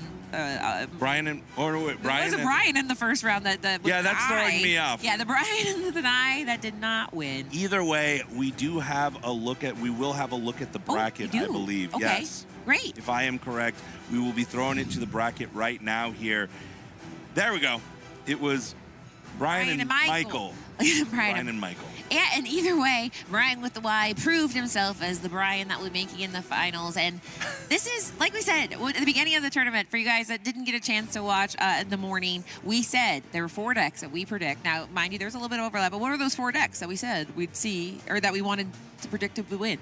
Ruby Sapphire, right? Both of them. We also said Amber Steel Songs. We also said Dogs. We also said Emerald Amethyst. And they said, well, we'll give them all a shot. Yeah. And I love... said, hold my milk. Hold my milk. Because my tummy hurts. I drank too much of it. But we have now in the final... these matchups, I will say, I did think Brian was slightly favored, but I think the edge was given to Alphos with his experience on that Amber Emerald. And then on the other side, what a crazy matchup that was. Michael had it in his fingers, but Brian said, you know why I play this deck? Because I'm a comeback kid. I'm excited to see how Brian's deck interacts with Alphos's. Both of them on a little bit of tech, a little bit of spice. Many of the Dogs decks we were looking at elected for a very consistent route, right? But in Alphos's deck, we do have some one-ofs. I believe the one-of Mulan, Resourceful Recruit. Things in Brian's deck that interest me are the number of characters that we have. You will be able to establish some bodies on board. It's not the typical Ruby Sapphire items or the typical Ruby Sapphire actions build. It's something a little bit in between, using the items. I mean, and using so many of these cards to put his opponent off of 20 lore. Yeah. Right? So it's going to be an interesting race. And it'll be a race times 5 because it is a best of 5. Now we don't necessarily get to 5 if one of them is able to win in 3. We haven't seen that in the Disney Lorcana challenge that I have watched where they win in just 3 games. So I imagine there will be a little bit of back and forth here. But looking at Harvey's run, I don't know if he was the #1 seed, but I know he was pretty high up there, having, like I said, ID'ing the last 2 rounds, saying, oh, I've won so much that I'm able to go ahead and just take a few rounds off. I feel like he's on a heater right now. But Brian, as we saw, he's not going to concede until he loses, and sometimes he just goes ahead and wins. Yeah, and please excuse us, folks. We are setting up the final match here. I mean, Katie, we're live what's at now. stake here? What is at stake? Talk to us a little bit about what it means to be a Disney Lorcana champion. What are these guys playing for? Yeah, you're playing for the...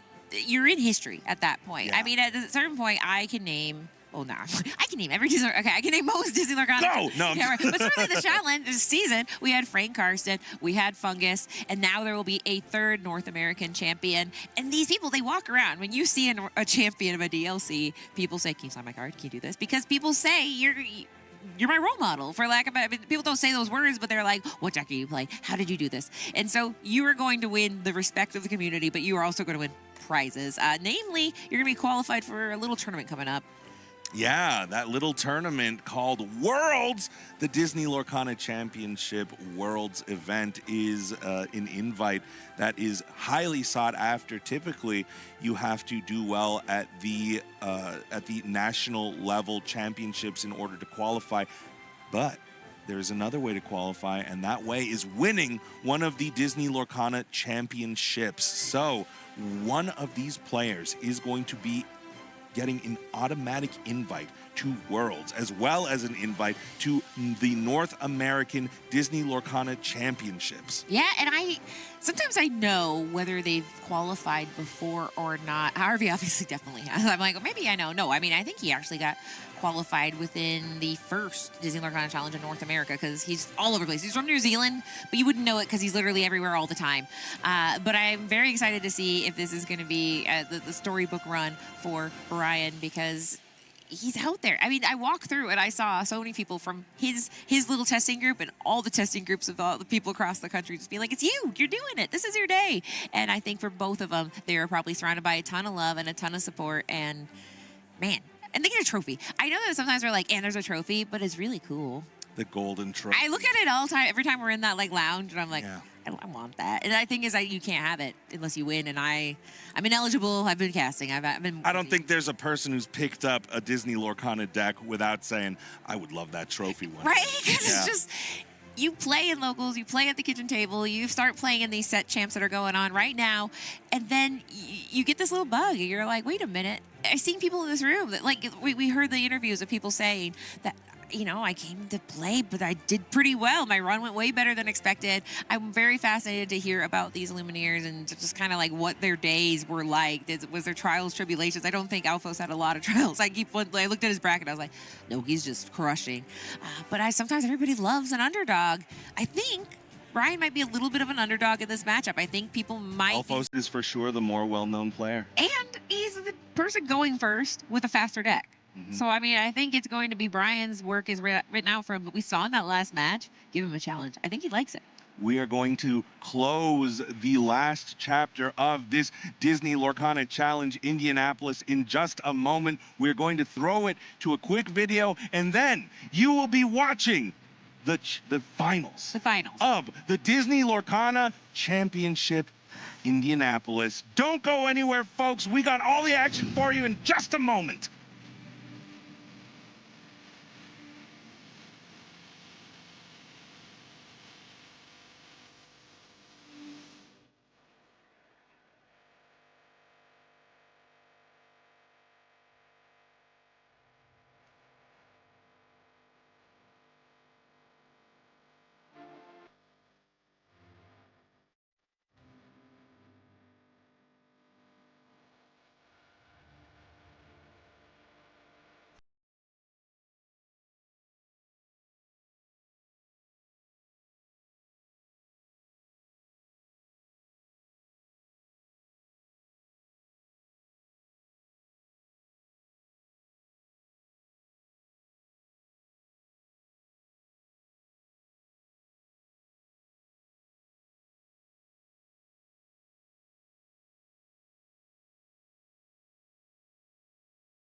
Here with your two finalists. Let's give it up for Brian Pereira from Florida, and we have Alphos from New Zealand. There's so much on the line here today. Of course, these players have both won some incredible prizes. They have worked so hard, 12 rounds of Swiss through the top 32 bracket to end up here, and they're getting ready to challenge Quest all their way to that invite to the to the World Championship. So I have a couple questions for these players. Alphos, I'm going to start with you. Dogs. You're a Dogs fan. You brought it here this weekend. You've been on the Amber Emerald for a while. You feeling really good about that choice here in this meta? I mean, paws up, right? I mean, it's not banned yet, so paws up. I mean, yeah, it's just it's a solid deck, and it really rewards like the expression of learning it and like putting in the time to learn the lines. And I think that shows in the results of a lot of Dogs players. Now, over on this side, we've got Ruby Sapphire, and I was talking to you, Brian, earlier, and you said Infinity format, no question, hands down, it's Ruby Sapphire for me. Can you talk about why? Why was that no question for you? Absolutely a comfort pick for me. Also, I don't like dogs, so, you know, but overall, it's just been a incredibly consistent deck, especially in Infinity, where the variance is so high. So being able to dig through and filter for your answers is obviously apparently is pretty good. So now, you told me that you played at the Disney Lorcana Challenge in Atlanta. You made top 64 there, and since then you haven't been able to break into the top cut. Can you talk about what it means for you to be standing here today? Everything. Already getting emotional But Father's Day, my kids went to Disney yesterday, and then FaceTiming them in between each round, trying to explain to my wife like the rewards and stuff and everything. So that's been really cool. But missed my flight, had to reschedule for tomorrow because I didn't think I was going to make Top Cut. You got to be here. You got to cancel that flight. We're here, so beyond excited. Beyond excited. And then Alphos, I wanted to ask you, you have been in Disney Lorcana like since day one, and I want to know, what is it about Disney Lorcana that you love so much that has kept you in this game competing and playing since the first chapter? I mean, like, to be honest, I started out like doing YouTube because I found like the mechanics of the game really interesting. Like the inking and the strong mulligan meant you could like really be rewarded for like planning out your game plan. But in reality, what's kept me coming back even on the losses and the downswings is just the people I've met along the way. Like, it sounds really corny, but like everyone I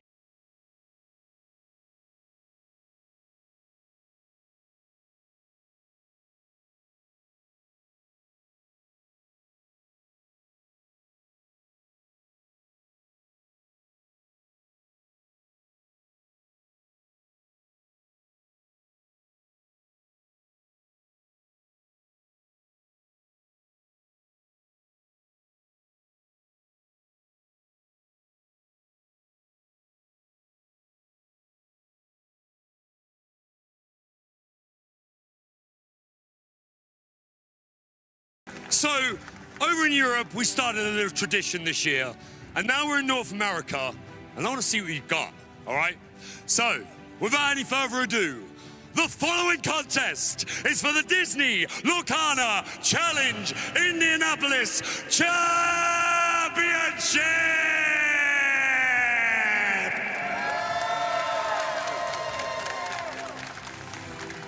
Introducing first, on my right side, playing Ruby Sapphire. From Jacksonville, Florida, I give to you Brian Pereira!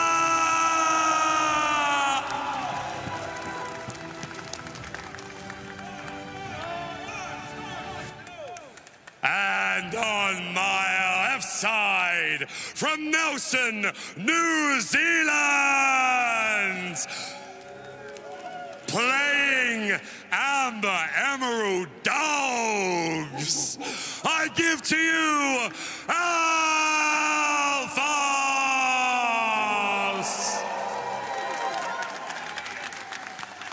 Gentlemen, please stand in front of each other. Please shake hands. I wish you the best of luck, but it's time to find out who is going to the World Championship! Brian, Alphos, the best of luck to you both. The greater luminary awaits. Please go and take your seats. It is finally time. Make some noise, North America!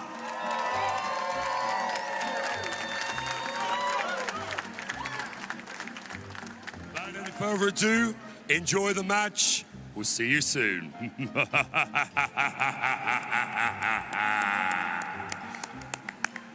Let's go, let's go, let's go. The time is here. The time, it's now. It all comes down to this. What a grueling tournament. And now we will finally get a chance to see who we're going to the Disney Lorcana Challenge World Championship. Liam, how are you feeling, man? I know this is a tough one. I mean, there's all sorts of emotions. There's excitement. There's I don't know.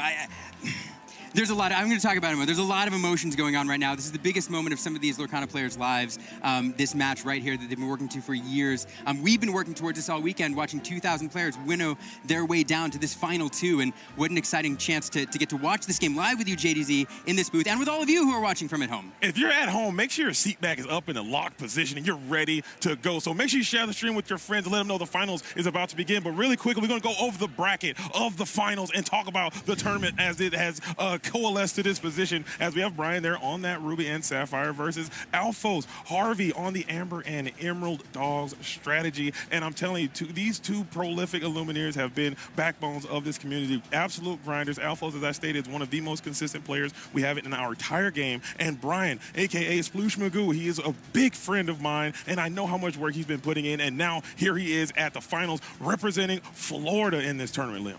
Yeah, absolutely amazing performance by both players, not only navigating those grueling rounds of Swiss, but a day two, a top cut, working their way through numerous decks, each one of them having to deal with a variety of matchups. And we even see it here, Brian making his way through a challenging Emerald Amethyst matchup, and Harvey taking on Brian with an Eyes deck, that Steel Song deck over on the other side, and to make it all the way here. So an incredible journey, and one that I'm sure these Lorcana players will never forget. Absolutely. It has been a phenomenal tournament. We've been so blessed and fortunate to have some incredible gameplay, and there's incredible matchups, but I think we can really quickly take a look at Brian's strategy and see what some of the card choices he has access to. These are open deck lists, and we can kind of get an idea of what this Illumineer is cooked up and how this is going to shake down and talk about that spread.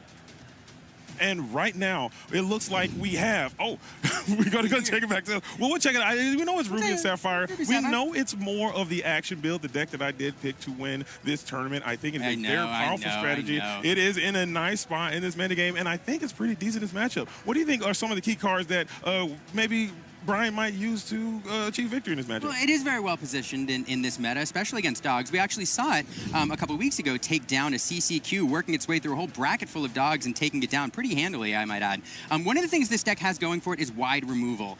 You know, for a long time, we lost board wipes in Core Constructed, and some of these decks that go wide really ran rampant. But this deck brings to bear cards like Sisu Empowered Sibling, cards like Be Prepared, although I don't think there's one. Yes, Be Prepared in this list, which can wipe a wide dogs board. And we know that Dogs just wants to stack up those characters for synergies. And there is another sneaky card in here, a card that we saw make all of the difference in a previous round. That Brian was on camera, winning him game one of his match against the Dogs deck, and that is Spooky Sight. A one of here, but a card that can be an absolute difference maker if you manage to find it in this matchup. I know, that is some great points. And we do have those liquidators that can help stabilize that early game. And another very powerful card in this strategy is that Olaf Snowman of Action. This Amber Emerald strategy can get very aggressive, and you can use that Olaf Snowman of Action to kind of reset that lore total and keep the lore at bay. So this is going to be a bit of an uphill climb. I think around the community, people would assess that this Ruby and Sapphire strategy might have a bit of an underdog, or maybe a little bit more behind the eight ball, as they would say. But I still think you have the tools in your deck, and you've probably been playing against a lot of Amber and Emerald dog strategies all tournament. So maybe you still have all the tools required to put yourself over the top. But now I think it's time to take a look at Alphos' strategy, the Amber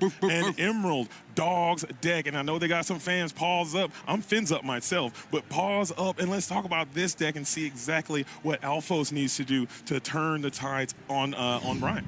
Yeah, and this is a deck that everybody's familiar with if you followed even Core Constructed or Infinity for a while. This deck, oftentimes in the old days, it was thought of as an aggressive deck because it worked in cards like Daisy Duck. It could go really, really fast. But in this, some of these new iterations, these decks tend to be just a little bit slower. Yeah. What they want to do is build up a pretty wide board straight and then leverage character synergies to allow them to draw cards, to boost characters' lore. And then oftentimes, they will win the deck in 1 or 2 turns if you allow them to turn sideways, perhaps play Akita, and then turn sideways again. Right, and I think another card, that Lilo Escape Artist, I think that one is just very powerful against those prolific board wipes that that Brian is going to have access to. You can then just continue to bring that Lilo back from the discard pile turn after turn after turn, and then unless you can play that powerful Spooky Sight that you spoke about earlier. Also, you have a pretty nice aggressive option. You have that lady, the Decisive Dog. You can bring that lady down, still get those very powerful Grandmother Willow lines available to yourself, and then just get super aggressive and probably put 20 lore on the board before Brian can set up. Yeah, and I'll put one more card in this deck that might be new to some people if you're just tuning in now. That Queen, the Queen Devious Disguise there is a card that we didn't see a whole ton of in previous tournaments, but it was very, very popular here. A lot of Dogs players perhaps realizing at the same time that this card could be a difference maker, choosing to put that in their deck. This card gives you a little bit of extra card draw and a little bit of extra lore boost if you play it right, and it can be a difference maker in, it can be a difference maker. But I'm looking at this deck. We're looking and we're seeing Ursula Deceiver, but we're not seeing Mowgli Man Cub. That is a good card to be able to take out about that spooky sight, and I think you're correct. This is going to come down to that spooky sight, and now Mowgli could probably get it. Ursula can't do it, so this is going to be a game of the margins. Looking at these decks, it might be closer to 50-50 than I had previously thought. And guess what, Liam? This is the grand finals. So in the grand finals, we got to play a best of 5. That best of 3 stuff, that was good in the top cut. That was good in the Swiss portion. But now we're going to play 5 rounds of Disney Lorcana to see who's going to come out on top. And it's these end-of-day matches, after a long tournament, this best of 5 is incredibly grueling. And one thing that we don't talk about is sometimes the mental fatigue that these players go through after days and days and days. And it really is a marathon running to get here. And a marathon, frankly, JD, that doesn't just start here. It's a marathon that these players have started running in some cases years ago. We get all hyped up for these moments, and I know we Baker and everything else, and it's wonderful to capture through our excitement what a big moment this is. But sometimes I do like to take a step back too and realize that what we're witnessing right here is rare. What we're witnessing right here is 2 players who have fought in this game to achieve this moment. They've built decks, they've teched, they've worked, they've practiced, they've devoted their time, energy, money to this game in order to achieve this moment. And right here, this may be one of the biggest moments in these players' lives. And for all of us watching, in this booth, and for you at home, we don't get to witness moments like this terribly often with players on the biggest stage. The last thing, JD, is, as I talk about what these players are trying to achieve, today is Father's Day, and it's a reminder that there are people that we all look up to, and there are people that look up to us. And for the longest time, we and these players have looked up to Golden Mickey winners and DLC winners as the people on the pinnacle, the people they want to be. And now both these players have the opportunity to be those people. And just take a moment, people, breathe it in, because these moments are rare. They are fleeting, and they are not lasting, Liam. And I really want to say happy Father's Day to you. I know you have a brand new newborn, and you're going to take some time away to spend it here at the Disney Lorcana Challenge here in Indianapolis. And I couldn't think of spending any more time with anyone, a better man. So those are some very kind words. And I know the hype is there, the energy is there, but just remember this moment. I guarantee you, Brian and Harvey, Alphos, will remember this moment for the rest of their lives. This is important. Yes, it's a game. Yeah, we got princesses. Yeah, we got sharks. Yes, but this is impact, okay? This is real. This is hard work and dedication. This is an art form. And these Illuminators have put in a tremendous amount of effort to be in the positions that they are in. Alphos has traveled around the entire globe, and he has been conquering qualification after qualification after qualification. That is work, that is effort, that is time, that is requirement. We see that Brian has gone to DLC after DLC after top cut and never had the opportunity to be where he is right now. And this is what it all comes down to. So it's not just the cards. This is more than the game. This is bigger than the game. And here it is. It all boils down to this. The best of 5. 2 wonderful players. Hopefully we get a nice, tight, fair matchup. And I just want to see, I would be very pleased with any winner that we have here. Absolutely. Absolutely. And I can't wait to see the way these players battle it out. And we are going to see now players altering their hands. Brian going first looks like sending almost a full shift here, a full alter as we call it, but keeping 1 card and digging a little bit more, perhaps looking for that early ramp that we know he wants to have. On the other side, Harvey altering, it looks like keeping 3, keeping 4. Got to have that early game. If you're playing this Ruby Sapphire, you're going to need that ramp on 2 or that Tipo or maybe that Liquidator. I believe we're also playing the Jebediah Farnsworth. Just something to do in the early game to prevent Harvey from questing so aggressively. We also, looking on Harvey's side, you're probably trying to find that Grandmother Willow. I love to see a 1-cost Grandmother Willow, 1 cost, and just get the party started. Yeah, and so let's talk about the game plans here, because you're right, Harvey has to win faster. We talk about inevitability in TCGs, and when we use that word, what we mean is if the game goes long, if a game goes infinitely long, which deck is going to win? Which deck has the tools necessary to succeed in a longer game? And in this matchup, because of the tools that Brian brings to bear in the later game, the powerful cards that he can play with, the ink that he's able to ramp, inevitability, frankly, is with the Ruby Sapphire deck, especially since Brian probably has tools in there. He has Pirate's Life, things, and Olaf's to slow down the opponent, to keep them off 20 lore. And so given that inevitability is with the Ruby Sapphire deck, what Harvey wants to do is develop a wide board as fast as possible and to get game on the board as quickly as possible. Right. And the other problem is, though, he has to be careful about working around those board wipes. Yeah, you have to stabilize. I think it's all about stabilization, because Harvey, if I'm Harvey, and I'm not Harvey, okay, he's a much stronger player. Alphos is one of the best players in the world, for crying out loud. But if I'm Alphos, I'm thinking I'm trying to get very aggressive very quickly. I'm trying to find as many lore pips as I can and slam them to the board as quickly as I can. And And if I'm Brian, you got to stabilize. You have to find a way to stop that questing early. And if you can do that, if you can get to that first board wipe and you can land it and stick it successfully, you can claw back. You're gonna have to hold back a little bit, but if you can manage to slow them down, you can crawl back in. Yeah, and so that's a great point, because when you talk about these Ruby Sapphire decks, and actually, frankly, this is true for either the item build or the action build. When you ask the players, hey, what's your game plan? What is the script? What are you trying to do? What's phase 1, 2, 3? Generally, for these players, phase 1 is, okay, it's always ramp. Yep. But after the ramp, the point you want to get to is, quote, freezing the board. And by that means getting those board wipes online, getting those big characters online, getting that targeted removal online so that you can prevent your opponent from winning the game. And once you do that, once you freeze the board, you can pursue your win condition, whether it's Shark or whether it's putting some bigger characters on the board, higher lore characters on the board to quest. So that's what Brian's trying to do, is try to get to those later game power cards as fast as possible. And yeah, so we got it here. Brian is also going to be at a deficit because you're going to be on the draw. And the fist bump is issued. A lot of sportsmanship. Both of these Illuminators have great respect for each other. And it has begun. Rapunzel into the Inkwell and Aurora holding court. It's going to be a nice, trusty one-cost character. You can bring out some princesses early. That's true. We talk about ramp on Brian's side of the board, but ramp also on this side of the board. There are cards that discount other cards, and that's one thing that Harvey is doing here, pairing this Aurora with an Eleanor, perhaps. But a nice swing back. That is probably the best open you can have as you're playing that Liquidator on DS2 ink, but he is an underdog, so you can use only one ink to play this very robust, challenging liquid iced over. So you'll be able to stop some of that questing, exactly what you needed. That's true. The play dog disparity can be a pretty important deal in Disney Lorcana, but recently we got this underdog ability on cards, which if you're on the draw, gives you a little bit of a benefit, allowing you to get out a very well-statted character cheaper than you normally would be able to. And getting this Liquidator on the board does prevent this ramp from, or it doesn't prevent the ramp, but it will punish Harvey for ramping with that Aurora if he chooses to do so by offering Brian a free removal. But we will continue the plan. We will go ahead and use all of our ink allotment to play that Lady Decisive Dog and this Kita. So keeping the board nice and wide, electing not to quest. So you did kind of stifle Harvey's plans a little bit. You like to get a nice little quest in there, but that Liquidator proving why this is a very solid card in this matchup. Just keeping that board upright and active, and now you can worry about the tramp lines a little bit later on.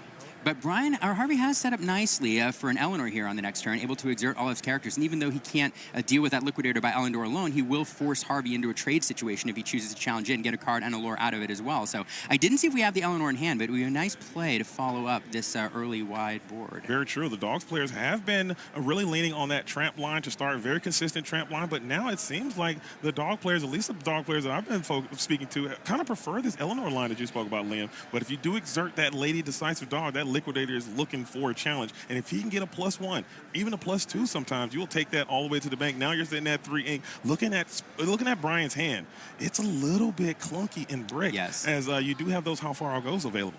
Yeah, and it is interesting here. Harvey has a little bit of breathing room. It is a little clunky, but the how far it goes will help. Again, Brian does have some late game answers, though. So Harvey, that Liquidator proving crucial here, absolutely crucial, because Harvey would be pushing the lore totals here significantly the last couple turns, but being forced to keep his characters ready and protected.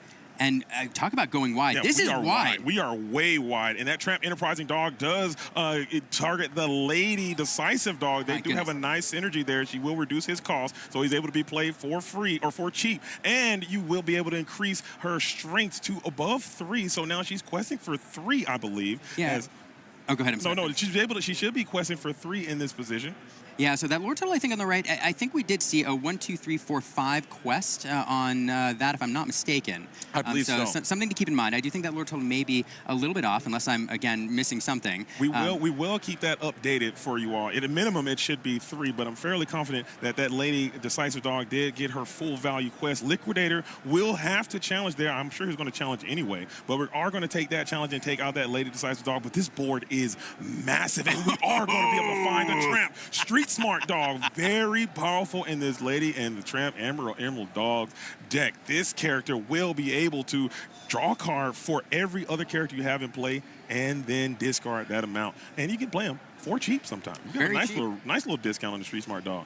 Yeah, and it's one of the cards that's made this deck so consistent, because not only is it a very big board presence for the ink cost when you get them into play for cheaper, but then it does allow you to dig very, very deep and find particular tools that you're looking for. Harvey showing Brian here what he's discarding, what's going to the discard pile. I don't see what he kept. But this this has always smoothed out rough openings for dogs. It's a fantastic card, arguably one of the best cards in the game. I would assume that he kept the Ursula Deceiver. I didn't quite see it myself, but at this did he point, have it? And I don't think he did. I think he's going to try to hang on to that because you are getting dangerously close to that. Be prepared. You're still a few turns away. Maybe we have that how far I'll go in hand. You can start to accelerate your inkwell a bit and your hand, but I'm pretty sure you're going to have an answer for this. Be prepared on the following turn soon. Yeah, I mean, you were one turn away from that. Be prepared with how far I'll go, and so, and you make for turns. So like, if he did find the Deceiver, I didn't see what he found. If he did find the Deceiver off that tramp, and that was an option, then it would be, you're right, the perfect pick in this scenario. And Howl's Pickens, and that's the card I'm picking. But we look at the hands.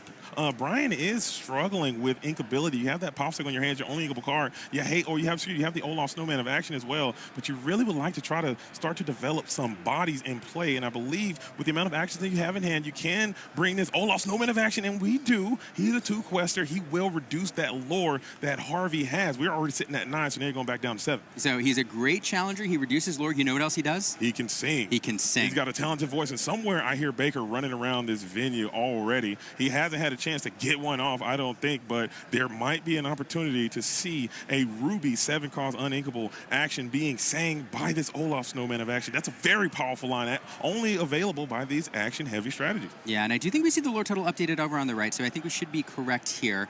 Now, we are going to see pretty quickly whether or not Harvey has that Deceiver available, because it is a card he'd love to play here, but instead, we do see that Lilo Escape Artist coming in, and that is going to be a problem for him, because here we are going to see a big quest, 1, 2, 3, 4, 5, 6 coming in all the way to 13, but now, despite the uninkables in hand, Olaf does sing. We have options, and there it is. There it is. Baker, where are you, my brother? It is time. Maybe he can hear me, but be prepared. Being sang by an Olaf Snowman of action, and you are able to use the rest of your inkwell as well, as we're going to take a quick little vision of the future, and this is the position that Brian needs to be in. You got that first board wipe done. Harvey now only 1 card in hand. One saving grace for Alphos is that you do have that Lilo Escape Artist set up into the discard pile. So now you can kind of play that game, but here it is. The game has changed forever. Yeah, not getting a lot of help there off that Vision of the Future. I think Brian had like 3 ramp cards, a Tipo, 2 Azurite Seas, and eventually ended up picking a Popsicle, I think. So his deck not doing him any favor there. Yeah, but sometimes that's good. You gotta get all that stuff to the bottom of the deck. I need what I need. If you play the Vision, sometimes you see a bunch of junk you don't need, put it to the bottom of the deck and push on. That's fair. So spending the whole turn there, drawing, developing the board, and now Lilo Escape Artist here, escaping from the discard pile, courtesy of her ability, and Brian running, hey, make sure to exert that ink there. But Harvey, low resource, and here's the problem, JD. Like, he went wide. Harvey went for it, said, if you have it, you have it. I'm going to try to win this game right now. And as a result, all of those cards which were played to board have not been inked. Harvey operating now on a 1-card hand, 3 ink in play, having inked that queen right there. And this is a challenge because he needs cards, he needs ink, he needs characters on board. You got to kind of, now you're at a spot where every card you get, you're going to have to try to turn that card into some lore. You need this Lilo to stick around. You understand that Brian has to have access to Maui, Hero to all. You can start to deploy that Maui with the Popsicle, get the carpet bag set up, and now you have your own, build your own anti-Lilo kit established, but you don't have that. We have those double Firefly Swarms in hand, along with that Maleficent Dragon. If we can set up this Maui, here we go. This is a great answer. Maui Half Shark has landed, and now that is just going to be some nice Lilo food here. Yeah, Maui Half Shark is one of the finishers in this deck. This card is a favorite of Ruby players ever since it was printed, and really kind of the anchor of this actions deck. This card allows you to pull a card action back from the discard pile whenever he challenges. He does have evasive, and he also gains lore whenever you play an action. So the challenge here is this deck runs a Pirate Life, and so Pirate's Life. One of Harvey's ways to finish this game is obviously just to drop a character every turn and quest. Drop a character and quest. And if that shark is gaining a few lore every turn off actions, that's totally fine, even if he's banishing your characters. But if Brian is able to start looping a Pirate's Life where every single turn Maui Half Shark is taking your lore, taking your lore, taking your lore, then even if you're able to incrementally gain a little bit, it keeps you off victory. And so this Maui Half Shark could be a problem. You got that Snowman Olaf Man of Action as well, as we will just take a time to Firefly Swarm this Lilo Escape Artist, trying to keep as much lore off the board as possible, but we're also setting up more action. We got a quick count, so that might mean we have another Olaf inbound. And another thing that Harvey might have to do is change the game plan. You now might have to keep your characters ready until you can get 7 lore in play and hope we don't find that a Pirate's Life, Liam. And that Olaf is such a powerful card in this deck. I mean, coming in for cheap and being able to sing Be Prepared is one thing, but really, that 2 lore that he's subtracting from Harvey is just so devastating. The thing in Disney Lorcana is a lot of times these decks are built around clocks, and in different matchups, you have this idea of, I need to buy this turn, have this many lore, and you have to be on a certain pace in order to win the game. And these cards that subtract lore from your opponent, they change that math. Yeah. And it's really, really frustrating to have to accumulate 26 lore to win the game instead of 20. Absolutely. All your cards kind of at rate. You have a kind of this mathematical equation, how much lore you get per card, and that, like you said, the Olafs and the Pirate's Life make that so much more difficult. The Ursula Deceiver is going to enter play, and then we're going to look at the hand revealing the Maleficent Dragon, so we're going to go ahead and play it. And Dragonfire is going to be the ability name, taking out probably that Nani stage, man. I think that's an adequate target, and this Maui should have been ready, and now we'll just make him exert again for a quick little quest for 3. A cheeky little quest here. Scoop up 3 lore and push Brian just a little bit closer to victory. And Maleficent Monster Dragon, a fantastic card from all the way back in the first chapter, the early days of Disney Lorcana. For you history buffs, it's one of the first 7 cards we saw in the entire game, and it is still relevant here in Infinity in Indianapolis. Back over to Brian to see what he pairs with that Monstrous Dragon. It is a Grandma Tala. So Grandma Tala, another wonderful card in this deck. I know it has been kind of in and out of this strategy, but Grandma Tala, very robust 4-cost character, 3/3. There was only Ocean is her ability. Let you check the top 2 cards of your deck. Pick one, add it to your hand, send one to the bottom of your deck again. And there's only Ocean in the options Brian had, choosing between a Maui Half Shark and a Maui Hero Doll. I'm not sure which one he kept here. Very flavorful. Probably, yeah, right? Very flavorful. Probably that Half Shark to get another one there, but I'm not entirely sure. And now we will see an Eleanor come into play on Harvey's side of the board, and that's another way that you can start to chip away at the lore, but in order to use her ability, coordinated efforts, it will force him to exert 3 characters, and another Dragonfire from Maleficent Dragon comes down, and Brian takes game number 1 on the draw, Liam. So you have already broken serve and done what was probably going to be very difficult for you to do, to come out and take a game away from Alphos on the draw. So now you can kind of take a nice little deep sigh and say, no matter what, at least I'll get another game on the play, and we're going to play more games. And Alphos has to be stunned. You went for it. You went all in, and he had it that time. And that's sometimes you got to make him have it, Liam. Yeah, and that's a great point. Like, as a function of the draw, Alphos had a hand that was incredibly low to the ground. And to your point, you know, there are safe plays, there are risky plays, and in this deck where you could see a Be Prepared fairly early due to board wipe, sometimes you have to say, you know what, I see a path to victory. I see it. It is to do this thing. And if my opponent happens to have the answer, and if they manage to have the cards that set up that answer, in this case, they get the victory. If they don't, I'm going to get this game fairly easily, and we're going to move on to the next one. Absolutely, Liam. And I think I've heard you say it, I've heard other broadcasters say it, this is a game of inches, okay? This is a game of almost. This is not a game of super large, wide margins a lot of the times. And if Alphos had found, say, Ursula Deceiver on that tramp, oh yeah, we're playing a whole different game. This game is a whole different game, you know? So that is just one of the things about trading card games, and that's why I personally think they're so beautiful, is because it's not a science. It's going to have a little bit of luck mixed with a little bit of skill, and sometimes it's going to be your day, and you just have to manage that variance. And I'm so impressed with some of these great players because they're able to do that so consistently. Yeah, I mean, that's a fantastic point, actually, and that's why we play TCGs, because of these moments. And Harvey, between the 2 altars and between the dig with the tramp and between the draws, had an incredibly high percentage chance of seeing a Deceiver, which you know he was looking for, and you know he wants in a deck with Be Prepared, and just never saw it. And if he finds it, he wins that game. Yeah. And so you can call it luck, but really it's the variance that we live with as TCG players. And so the goal is not necessarily to be the luckiest or everything. The goal is to perform at a consistently high level. Absolutely. So that when variance is in your favor, you are there to take advantage of it. Yeah, luck is where skill meets preparation. Is something that was drilled in me a long time ago as we are getting set up for that game number 2. The players are just going through their shuffling and making sure all their cards are good. It looks like we have that lore pip on Harvey Alphos' side. For those of you tuning in at home, I'm fairly confident that Brian was going to be the winner of that game number 1. So we'll get that fixed for you guys here soon. So keep it locked, stay switched on, make sure you spread the word, and go tell a friend that the Disney Lorcana challenge is happening now. I want that chat bumping. I want everybody. If your paw's up, let me know your paw's up. If your fin's up, let me know if your fin's up. Who's going to take this thing down? Yeah, absolutely. Absolutely. Dogs fans, where are you at? Shark fans, where you at? I'm Shark fan right here. Call him in. Oh, yeah, that's I'm right. Shark fan right here. Oh, you got one right next to you, Lynn. I don't normally root for dogs, but somebody's got to balance this out. That's Katie. Katie's got to be somewhere on pins and needles because she know that she picked this Emerald strategy to kind of take this thing down. So we're kind of battling right now. I gotta win something this weekend, Liam, for crying out loud. I got cooked by you in the caster draft. Got cooked by Rochelle in the game, and it's just it's tough. You know what? You know what I won this weekend? I win getting to be here with you casting this. Oh. And that's the biggest win for me this weekend. Man, we don't deserve Liam. We don't deserve Liam. As the players are getting ready, Alfo's now on the play again. We kind of favored that go wide tramp line earlier. Let's see if we make any changes. And we are going to start with a much better start with this lady decisive dog on 1. Yeah, it's a great card on 1 because her ability is so good for a rush strategy where if she has 3 or more strikes, she does get that extra 2 lore. And so if you're looking to be aggressive, it's a card that can benefit you. But on the other side, Brian following with that early Liquidator, a card that we saw really shut down Harvey's early questing last game. Harvey's got to hate to see that Liquidator. That Liquidator is going to haunt his dreams for a time. We will respond kindly with a second Lady Decisive Dog, and the Kita is going to hit the board again.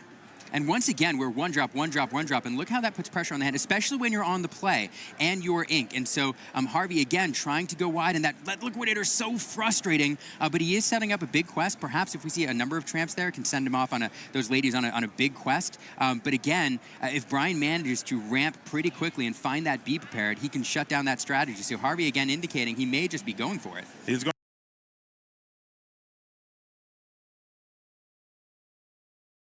grip it and rip it. I mean, it kind of almost worked. Like I said, he got very, very close. Game of inches. Maybe this time it'll go different. It'll go better for you. And sometimes you might get a little afraid. If you get punished one time, you're like, I'm not doing that again. You got to just keep going and trust your deck and trust your instincts because that's what got you to this point. If it's the best game plan, you think, if it's the best line and it doesn't work out once, go for it again because Variant says next time it should work out in your favor. I totally agree, but let's see if Alphos agrees with us, and we're going to continue this go wide strategy. Looking at the hand, I believe we see that Keter Protector of Atlantis kind of there ready to set up a shift, and if you can get a shift and maybe get a nice early under the sea, there's not that many under the sea targets in this Ruby and Sapphire strategy, but maybe if you could just get this Liquidator off the board, just some early removal, you can probably, at least start your questing campaign sooner than later because, like you said, there's a clock, and it's ticking, and every tick on that clock leans more towards Brian. Now, we are setting up here for a nice turn next turn. We do have that Eleanor in hand, and Harvey's going to keep 3 characters upright, protecting them. He does send that Kita off on a quest, offering a trade there. Willing to allow Brian to get that Kita off the board in exchange for that pesky Liquidator iced over, which will allow those ladies to quest and not face a crackback from the Liquidator. We'll see how Brian responds here. I'll be interested if we go for this Firefly Swarm just to take that Kita off the board to keep our Liquidator around because he is kind of holding your position together. Granted, now you have enough ink in your inkwell to develop that Maui hero to all, or maybe even the Maui half shark on a subsequent turn. But I still think if those ladies just start questing, there it is, the Firefly do be swarming as we'll get that Kita down into the discard pile. Yeah, and here's one of the things about this deck. Now, Brian executing the double ramp there, trying to get to 7 ink as fast as possible, because here's the thing when you're facing a deck with Be Prepared, and you're in this position that Harvey's in. Even if Brian doesn't have it, once he's within range of that Be Prepared, you have to kind of respect that it's there. Now, Harvey may do what he did last game and go for it anyway, but Brian trying to put him in a position to question whether or not he's going to deal with that Be Prepared, trying to make him question whether or not he should go wide. Right. And now Eleanor coming in. Eleanor is a nice little include here. We are going to probably give up one of our Lady Decisive Dogs, but Harvey recognizes I'm on a clock and I got to do something. I cannot just sit here because this is going to happen. The Maui Half Shark is now going to rock the board. We are going to get a +1 by challenging and banishing this Lady Decisive Dog, taking no damage, but we can use our Popsicle. It does have an ability, and you can heal your character. So even if you get another character down, that Eleanor won't be as pervasive. Yeah, and now in order to leverage that Eleanor, he's going to have to exert that Eleanor and put her at risk to that Liquidator or that Maui. But one important thing here that we should mention is we saw what happens last game when we executed a board wipe. Harvey lost his entire board and had to rebuild with basically 0 hand. One of the things this dog deck has to do, in addition to gathering lore early, is to try to find some card draw throughout the early game in order to give him some tools to respond to a board wipe. And so far he's found a couple. He did find an extra character off the Nani. He found another card off that Eleanor, and so giving him a little bit of extra resources, and that's important. Even if he doesn't manage to get much lore or do much damage with that Eleanor, that card draw could be big. Yeah, that's right. Just trying to get more resources. You are running low, but that Maui Half Shark will say no. You have to respect the Maui Half Shark. He is, like you said, Liam, freezing this board in place. Every time you exert, this Maui will get a chance to challenge and banish whatever character you have. That 7 strength will even probably resist that Kita more often than not. But what's better than one Eleanor? Twice as good even? It's 2 Eleanors. And that Liquidator is threatening. It does allow you to allow him to get a character off the board. But now 2 Eleanors in play will go 1, 2. That's 2 Lord, 2 Pings, 2 cards off the top deck. That feels pretty good. That's a really good card, Liam. You have a Friends on the other side. You have a Fire the Cannons, and you have a Gathering Wisdom and Knowledge in one little package. One little package. It is a lot to set up. But this Maui Half Shark looking a bit compromised here, because if you do challenge into that Eleanor, because I think you got to get that Eleanor off the board now. That becomes a big threat to you. Having 2 Eleanors, you got to start to reduce those. Now your Maui becomes a bit vulnerable to another Eleanor ping. Yeah, that's absolutely true. Now, on the upside, he does have actions in his discard pile that banish other characters. So that Firefly Swarm sitting down there.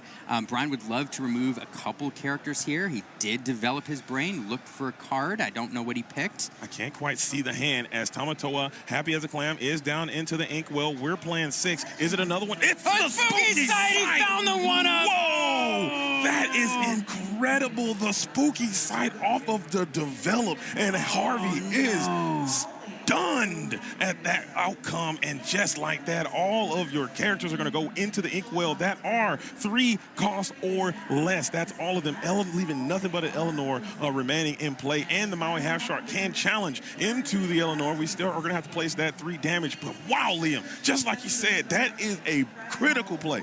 Yeah, that card makes all the difference in this matchup. But the thing is, the problem is there's a 1 of in here, and I think if you play scared of it the entire game, you can't. It's almost a scenario where to pursue your game plan, you have to say, you know what, if you find the 1 of, you find the 1 of. Because if you play timid against this deck and allow it to get into Shark and Sisu and board wipe territory, then you're going to lose. So the upside is, though, Spooky Sight does give you plenty of resources to work with. And so now Harvey doesn't have to make the choice between inking his cards after playing the cards. He can simply play whatever he gets off the top deck because he has plenty of resources for this Dogs deck for the rest of the game. And again, that Lilo Escape artist, she loves the Spooky Sight, especially when she is not affected by the Spooky Sight, because now basically you're bringing that Lilo back every single turn. You don't have to worry about anything at all, and that pairs so nicely with this Eleanor. So Harvey, you have to remain calm. The worst thing that could have possibly have happened has just happened, but he is composed like a champion. He seems unfazed. I don't know, I need to get a bit more mentally tough in these types of scenarios.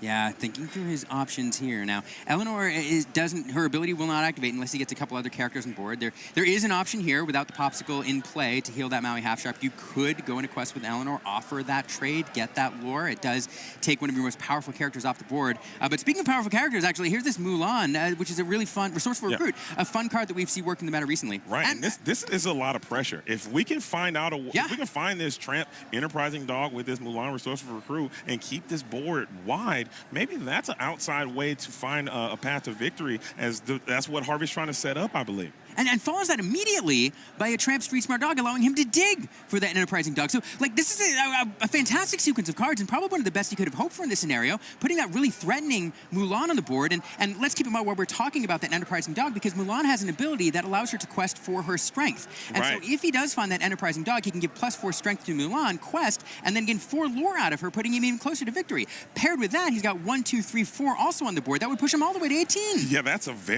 a good rebuttal. After being Spooky Sighted, I think that is a great way to crack back. But looking at the hand, you also don't really have a lot of momentum in your hand. You have that Maui Half Shark, you have that Olaf Snowman of Action, and we're going to develop our brain. Let's see if we can find another one. Develop into Vision of the Future. Oh my goodness. And each time you play an action, you have that Maui Half Shark in play, you're going to gain a lore. And he, at this point, again, he's digging for a be prepared is kind of the answer, because even if you don't find it this turn, if you allow Harvey to set up for another turn, he is going to eventually quest and almost close out this game. So you want to find that board wipe at some point, and you see the developing brain, you don't find it, but you find a vision. So you're digging 5 cards deeper. And if you were Harvey or you're a Harvey fan and you're watching this, you're holding your breath. We got that Sisu as well, Liam. That's another one. Maybe we can hang on to that Sisu and hope we can find enough ink to get to it. But also, I'll be interested to see see if we had enough ink to put out that Olaf, and maybe we could have visioned for the Be Prepared and sing it again, because the Ursula, again, you know, your opponent doesn't have access to that Mowgli. Maybe we could have had the Olaf down and then vision for the Be Prepared. JD, I want to point, I think the right top deck wins Harvey the game here. 1, 2, 3, 4 on board. Yep. Plus, let's see who we have an Enterprising Dog. And at this point in the match, an Enterprising Dog would +4 to that Milan, making a quest of 4, that's 18. You're going to get a lore off the Eleanor. Yep. So all you need is one more character that you can establish before the Enterprising Dog, and that's game on board. Am I not wrong? I think you're correct. You have ran the numbers, you've done the mathematics, but Olaf, Snowman of Action, is going to change all of that. Changes the math. Like I said, this is a game of inches, and just like you said, there was an out, and he had it. The out was there, but now that 2 lore could be infinite lore at this spot. As the Maui Half Shark now free and clear to quest for 1, I believe. I still think there's a route back. A lady, Miss Park Avenue, if he's running it, to pull cards out of the discard pile and establish multiple cards, could do it. Now, it's really, really narrow. Instead, though, we will see a Nani. Nani perhaps is looking for that Enterprising Dog to get almost within reach here. This is really fascinating. What does he find? It looks like we found it looks like we have at least 1 hit. It's very difficult for this strategy to not find a 2-cost character or lower to add to their hand, but I see that Lilo Escape Artist. I'm leaning over in my seat. I'm on the edge of my seat. Hopefully you guys on the edge of your seat too. If you're not switched on, if you don't like this in Lorcana, if you can't live for these types of moments, I think you might be in the wrong place, but I guarantee you're here for this, as I'm nervous, I'm shaking, and these players seem cool, calm, and collected. Finding a Deceiver here, so not a card that's going to get him closer to victory, but a card that allows him to check for that Be Prepared, and I think we're going to see that now. Giving a quick check, do you have it? He's going to say no, but he's going to give him information, and now he's able to see that Sisu. Oh, Sisu, the empowered sibling, and she is spooling up. There's really nothing you can do unless you got a quest, and you're going to lose a ton of characters on this quest as well, and that Maui Half Shark will be able to challenge and manage the characters that are not exerted, so you might have to try to play around the Sisu as best you can and get whatever lore you can. You got to do something. Man, is there a Lilo in the discard pile? Right now, there is not. That's such a bummer. So there's so many interesting lines here. Now, at this point, he knows he's probably going to lose these characters to the Sisu, the 2-cost or less characters, and so you have to do something with him. He's going to send him on a quest here. It's going to be a bit of a bummer losing that Mulan, and so you wonder why quest with it. You quest with it so you can trigger that Eleanor. Yeah. That Eleanor is going to put a damage onto that Maui now and gain a lore and gain Harvey a card. Now, the Eleanor will be immune to the effects of that Sisu, as will the Nani, and so he will save 2 characters there when that card comes into play. All he needs to do is find a couple others to turn that Eleanor back on, and getting that card in hand will help. But I bet we're about to see a dragon here very soon. I mean, we could take some time to maybe challenge with this Maui Half Shark before we go for the Sisu play, just to get another high-quality action back from our discard pile before. And I like this approach a lot. I mean, Maui Half Shark has done a tremendous amount of heavy lifting for you. We'll just go ahead and challenge and banish the Bobby Zemaruski, add another action back. I couldn't quite tell what it was. The Maui Half Shark will trade. We have another Maui in hand, and there she is. The empowered sibling has arrived, and I got this. She says that she does have this indeed, Liam, as we will be able to banish all characters with 2 strength or lower, and that will take a lot of lore pressure off this board, and Harvey has to be stunned again. 2 board wipes in 1 game. Yeah, she's got this, and all of a sudden Brian has the board with a couple incredibly strong characters. Now, his lore total isn't incredibly high, but the blessing for Harvey is that he has managed to preserve those 2 characters there. He plays another Nani to find another character, and this is still within reach. That Be Prepared would really shut things down. But let's not forget, though, that Harvey is Brian is kind of low on resources as well. He is down to 2 cards, does have another Half Shark there that can start to recur some actions, but he is not closing this down super fast. Harvey has some cards in hand, plenty of resources, so certainly still in this. It's very apparent when you see these 2 Illuminators at this table. Harvey showing so much resilience. You are clawing back, never giving up, finding a way to win. We will just play the Kita, Guardian of Atlantis, Protector of Atlantis, excuse me, and you will be able to reduce the strength of all characters on the board by 3. So the Sisu, the empowered sibling, usually has a 5. Now you're at 2. Olaf now sitting at a 1, and you can't challenge any of these characters. And since you have a 2 exerted, Eleanor will not trigger. Yeah, I mean, you sure can challenge. It won't do as much as you would like. And so there, what did you? Oh no! Oh no! Question for 3, and we got it. The top deck. Be prepared happens again, and that is the third board wipe. And if I'm Alphos, I am rocked to my core to see that happen. And everything that could go wrong did go wrong. And the Ursula peeped the hand, and you missed it, and then you drew it. Everything is going good for Brian. Absolutely, but again, I mean, Harvey pushing his way all the way up to 15, and Brian forcing to clear off 2 of his big questers, and he is fairly low on resources. So does establish a shark, which you don't like to see. But Harvey still with 2 cards in hand. All he has to do is get 5 lore to stick. All he has to do is get 5 lore to stick. And we're checking that discard pile. We're doing a quick little Lilo check to see if we got any in the discard pile. And unfortunately for Harvey, we do not. We are playing off the top of the deck. And I think, we've got 1 card in hand, and I believe that's the. Is that the Tramp or is that Under the Sea? I can't quite tell what you drew there, but if it's Tramp, I think you just got to play it. Every piece of lore you can get, slam it to the board, and hold out hope. It's the Bobby Zabruski. Yeah, if it is an Under the Sea, we're probably going to see it discarded here. But we have Lady. There it is. Yeah, there it goes. We do have Lady Miss Park Avenue in hand as well. So that is going to be more lore from the discard pile, Liam. This thing is not over. Alphos is really, really pushing it to the limit, and Miss Park Avenue has entered the play, and I think Brian now is showing a little bit of signs of frustration. Why won't you stop? Yeah. Why won't you stop? Says Brian, as Alphos says, I will not be denied. You're going to have to beat me, dog. Yeah, and one of the problems in this Dogs deck has always been the card draw. We talked earlier about cards that are working their way into the deck now. Cards like Nani, Stage Manager, cards like Eleanor, which you like to draw cards. But Miss Park Avenue has always been a fun card to work in this list. Not everybody runs them, but it basically turns your discard into a second hand. You're storing away cards there for later, and she gets you 2 on the play, which is incredibly powerful. Let's also not forget, she's no slouch when it comes to questing either. This young lady likes to quest for 2. Yeah, she does. But you still have that Maui Half Shark in play. And when Maui challenges you, we'll better get an action back. Ursula Deceiver, check the hand and hits the how far I'll go. That stings. The Ursula Deceiver has been deceiving Harvey all day, but now she finally does her duty. You'll never miss it, says Ursula, as we will take that song from hand. And you got it back from the top of your deck, so your opponent knew it was there. Yeah, and one of the things is, like, it's not an incredibly powerful card, but it does allow you to dig a little bit more to find another tool. So it's a card that gives you an out, and we found another one here. Maui Half Shark singing How Far I'll Go, digging a little bit deeper. Finds 2 dragons? 2 dragons, but I don't think you had the ink in your inkwell to deploy the Maleficent Dragon, which would have been wonderful. Oh, my goodness. I can't tell what that other keep was, but it wasn't good enough for you to play. And look at this board. 1 ink That's off. 4 lore in play. Is there a way that we can gain 1? Maybe Eleanor. If you have Eleanor, you can deploy it. If he finds an Eleanor. Quest, and gain a lore at the end of your turn, and the game will come to a screeching halt, and we will be going to the all-important game number 3. Does he have it? As we're checking the discard pile I wish you could see us, right? We are in the booth. We are on the edge of our seats. If he finds an Eleanor, which I mean, I think if he had it, we would have seen it by now. I think so. But every single turn here, Harvey has certain lines, remote as they might be, which would get him to victory.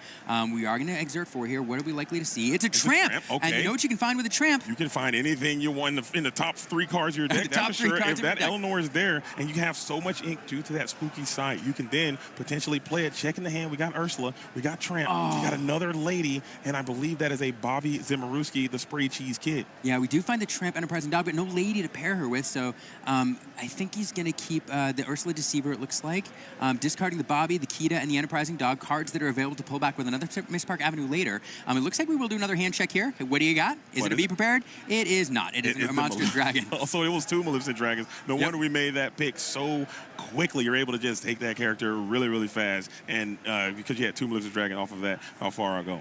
Now, here's the problem. You'd love to put yourself up to 19, right?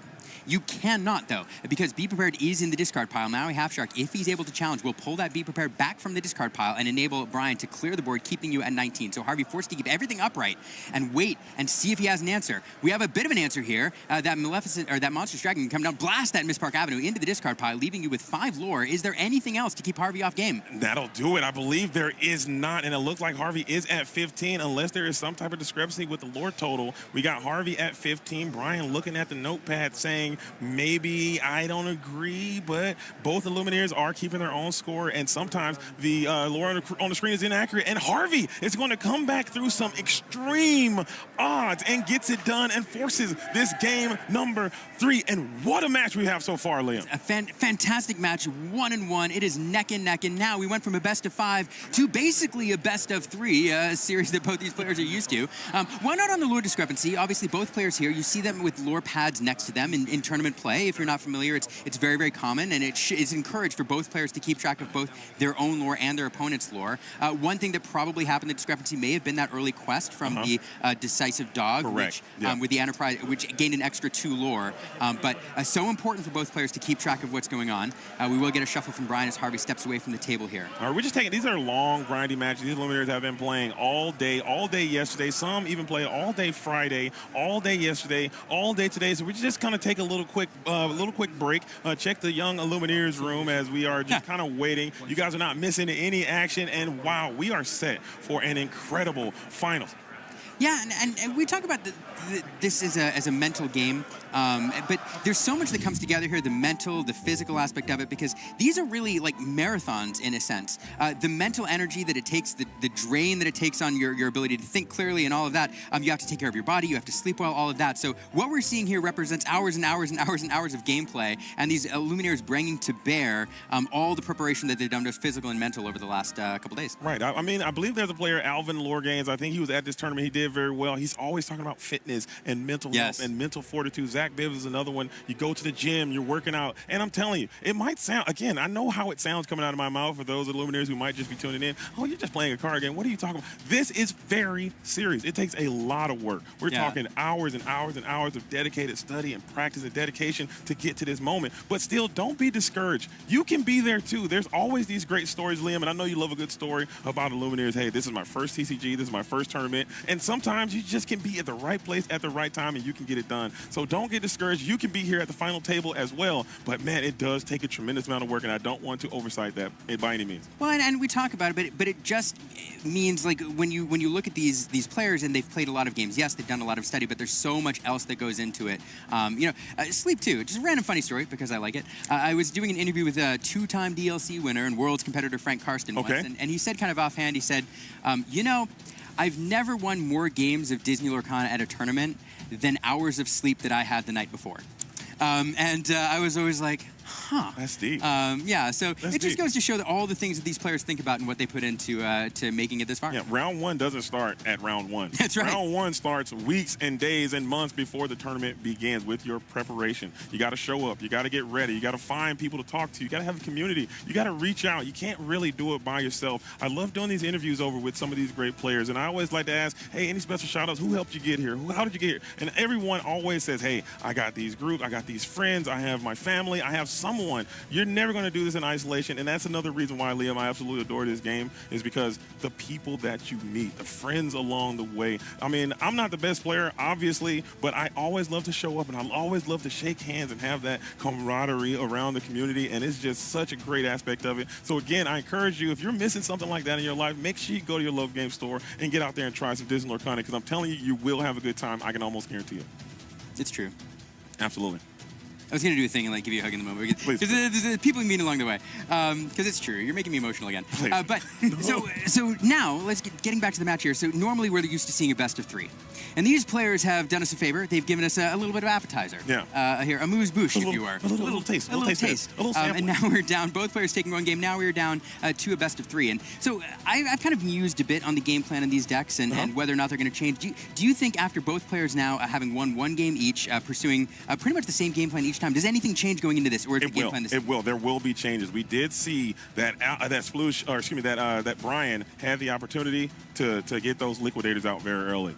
Maybe you don't get those liquidators out. You are going to be on the play this time, so you will have a slight advantage there. Maybe we can find some of those Maui Half Sharks or Maui Heroes for All to kind of help slow down a little bit. Maybe we can see. It's all going to depend not about what you don't get or what you do get. It's about how optimal that curve can be and how well your opponent can recognize what you're trying to do and play around it. So I would like to see a little bit. I mean, I'm not wishing anything bad on anyone, but maybe the curves might have to just change a little bit depending on what is presented, because Alphos has been presenting the problem each time, and Brian has been doing a great job kind of clearing that problem. We saw, what was that, 3 board wipes in one game, and it still wasn't good enough. Now you're going to have to start putting yourself in a position to present problems to the to Alphos. Finding that card draw. You mentioned the Liquidator. Very, very key to the game plan for the Ruby Sapphire deck when it is on the draw, shutting down the early questing. On the other side, I think Ursula Deceiver is a card that Harvey is going to be altering for hard. Yes. It is, you do want to be aggressive on the play. Deceiver's a card that you like to have early, but one of the things you can do, in addition to disrupting the Be Prepared later on, an early Deceiver does two things for you. One, you take a look at your opponent's hand, you get an idea of their game plan if they have a bricky hand, because these Ruby Sapphire decks can have a bricky hand, and gives you an idea of how much room you have to play. But the other thing you can do, when we saw the Ruby Sapphire player do this, Brian do this twice each time, is ramp twice to try to get to those Be Prepared and those endgame cards as quickly as possible. There is a card in this deck that you like to do that with, especially when you pair it with the Grandma Tala, and that is How Far I'll Go. Ruby Sapphire players have always loved to play that card on curve or to sing it with Grandma Tala after played. And so if you can pick an early How Far I'll Go, it does two things for you. One, it removes that early ramp from your opponent, but two, it deprives your opponent on the play of ink. These Ruby Sapphire decks, because of their ramp strategies, especially if you're using Tipo to put an extra card out of your hand, can suffer a little bit from hand pressure. And these Dogs decks are not discard decks. They have very little. They have one, and it's Ursula Deceiver. So an Ursula Deceiver early on the draw can be a problem for these decks. So we talk about the early game plan on the draw for Brian, and that's one of the cards that's going to be key, I think, on the draw for Harvey.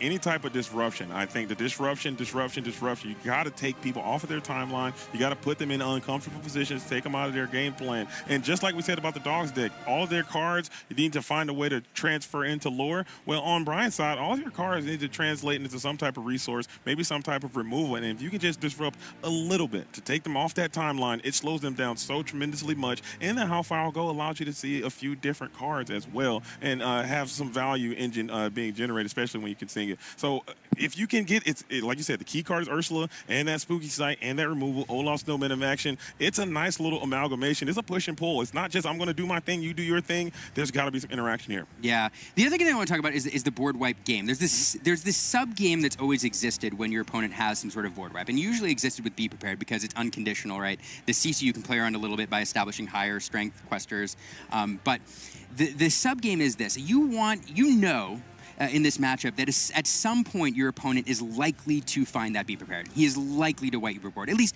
more likely than not, unless you hit that Deceiver at the perfect time and everything works out in your favor. So given that, you need to set yourself up for that scenario. And to do that, you need to find card draw in the mid game to give yourself some resources in hand, but you also have to play enough on board, put enough pressure on that it forces Brian to play that Be Prepared on your terms. Absolutely. Because if left to his own devices, Brian is going to want to let Harvey overextend. And if Harvey is not pushing his lore total and not pushing an incredibly oppressive board state, Brian will let Harvey overextend to play that Be Prepared at the worst possible time for Harvey. Absolutely. And so that's the sub game. We saw that being on full display in that game number 1 with that Olaf Snowman of action, was able to sing that Be Prepared very early and send Harvey all the way to a very uncomfortable position. But if you're just now tuning in, we are in the grand finals. We are going into game number 3. This is not it. We're going to have the best of 5. So we could potentially go the distance here as we are back and active and ready to go. So seat backs back up into the upright and locked position as Brian now will have the opportunity to be on the play. Yeah, and the play-draw disparity is so interesting here. You know, in Disney Lorcana, the play-draw disparity can matter in certain matchups with certain cards. And in these tournament formats, the way it works is during Swiss rounds, you roll a die, randomly choose who gets to go first and who has to gets the draw first. But in these top brackets, whoever has the higher seed ends up getting to be the player that plays first, or at least gets to choose, I believe. And so Brian has an uphill battle because he has to break serve basically twice coming in here as the lower seed. He did it on game 1, winning on the draw, and then Harvey won on the play here. Now, in this best of 3, Brian's going to have to break serve again and win on the draw, whereas Harvey has a lot easier route to victory, able to win on the play twice. No, Harvey now has to win one on the play. Harvey won on the play. He's got to win one on the draw, so Harvey needs to do this to break his serve. Because Brian, you said it backwards. It was okay. We got the fine. No, Brian's on the play now. Brian won on the draw the first time, and he lost on the draw. That's fair. Okay. Yeah. Right. So it's all good. One of these players is going to have to break serve, and it's really challenging for that player. Both of them can break serve. That's right. The serve will be broken at some point, I think, unless we keep, because if Brian can win on the play, Harvey wins on the play, Brian wins on the play, he'll win the tournament. I changed my analysis. So that shows the importance of breaking serve in a best of 5, right? So you break serve on the best of 5, and now you've put yourself in an advantageous position. Because in the best of 3, now you're forcing your opponent into that position, basically becoming the higher seed. Correct. In the There you best go. of There you three. go. Exactly. Hey, pretend I said that from the beginning. Yeah, editor, have all that removed and then cut it in. You understand? That's right. In a best of 5, breaking serve incredibly important. So now Brian effectively becoming the higher seed here for this best of 3. There it is. There we go. Brian kind of hanging out, really thinking about how we want to do this altar. Did we snap that altar super quickly? Oh, no, I'm sorry. I'm taking a look at Harvey's altar here. Now, Harvey being... Yeah, Harvey. I didn't see how many Brian altered. I was kind of looking at Harvey's hand to see if he managed to find that deceiver. It looks like we're thinking very carefully about this altar. I'm trying to decide between 3 and 4 cards here. Yeah, shift 3. It looks like. I think it looks like we're probably shipping those and hanging on to these because I don't see this. That's a very aggressive start. Holy moly, that's a very aggressive start. But Alpha said that might be a bit too hand consuming as we'll send these high cost characters back to the bottom of the deck and find more. I believe we saw that there was a Lady Decisive Dog and maybe 2 copies of Lady Decisive Dog in hand. So that's going to be a very aggressive start. You are on the draw, but still, I think that's a powerful maneuver. Yeah, let's see which way this goes. Harvey shuffling up here. Oh man, everything you can honestly. So just to paint the picture, everybody out there, these players are playing in the feature match area. There's these incredibly cool light boards around them. You saw a little bit during the preview, and all of these players who've hung out to the end of the day here, friends, family, just Disney Lorcana fans, are all standing around watching these players, and so both Harvey and Brian know that not only are they being watched by all of you out there, by us in here, us commenting on their every move, but all of these players, hundreds of them are standing around out there watching them get this match underway. And this is very stressful. I mean, this is like a moment that you've dreamed about since you started playing Disney Lorcana, and here you are living your dreams in real time. We are going to take that, develop your brain really quickly, sending one to the bottom of the deck. I think that's a beat at the top. It was, and it's a fascinating choice, right? Because normally Brian knows he wants that card. He also knows that Harvey is going to find a deceiver if at all possible. And so sending that Be Prepared to the very bottom of the deck, a card that we probably won't see again, so one less available in this match. Yeah, and now we find that Tipo, Growing Sun, on the draw is going to be a little bit worse. It will clock our hand a little bit harder as we are going to think about putting that Firefly Storm down to the Inkwell, and we do. So Ramp on 2 is achieved, but not the optimal version that you want. We have 2 How Far Goes in hand, so maybe that's going to be our turn 4 play. If we have that Ursula, do you send it, Liam? I think you do. We'll see what Harvey says here, but I think trying to see what's in that hand and know what the game plan is important. There it is. We are going to check. And Brian, I talked about the importance of picking that How Far I'll Go, found an insurance How Far I'll Go, and Harvey hates to see that because if that was the only one, it would have really disrupted this game plan. But look at the rest of it. There's nothing super impactful there. No Grandma Tala to establish the board. We do have a How Far I'll Go, which is important, but he does, speaking of super impactful cards, he does find a Half Shark off the top deck. And that will kind of help your hand a little bit, and we can set that Maui Half Shark as soon as next turn, just ink and probably try to freeze this board, showing how impactful being on the play can be. And also, the Ursula is a great card. You were able to be successful to discard a card from hand. Your tempo is very slow. You like to have those 2 1-cost characters like you've been doing, maybe a Grandmother Willow into another 1-cost character just to keep that pressure up. But now you're going to be dealing in deep shark-infested waters here as soon as next turn. Yeah, it is a bit of a low-tempo plan, to your point. You do have more aggressive lines, but I think the play here is try to snag that double ramp. And speaking of double ramp, double Grandmother Willow's coming down, followed by a Lady. These Grandmother Willows, of course, reduce the cost of the next character you play by 1. So Grandmother Willow reducing Grandmother Willow by 1 to 1. That Grandmother Willow coming down, reducing that Lady to 0. And so all of a sudden, things went from very little to a lot. And now, since you had played 3 characters that turn, the Lady Decisive is also going to be able to quest for 3. And I think Alphonse can hear me. You talk about tempo. I'll show you some tempo, big dog. That's right. He said, JD, you call this a low tempo, but you want to see tempo? I'll show you tempo. I got you. Here we go. And now the Maui has landed. So we will be able to freeze frame the questing for a little while. As Brian there is looking at this Maui Half Shark, staring at Oblivion. There are a ton of characters in play, and Alphonse feeling free and clear not to quest. We'll just stand ready and maybe hope for a tramp Street Smart Dog to find the card we need. Yeah, and the thing that, again, shuts this down is some sort of board wiper, Be Prepared. And I think, Harvey trying to prevent Brian from finding those, doesn't want to offer the Maui Half Shark the ability to pull diggers back, by digging cards, I mean, Visions of the Future, or Develop Your Brain, How Far I'll Go, etc. But I will point out, he does find a Be Prepared, I believe, off of this Visions of the Future, seeing it within those 5 cards in his deck. And I think that was a kind of a snap pick there. I think that's what he kept.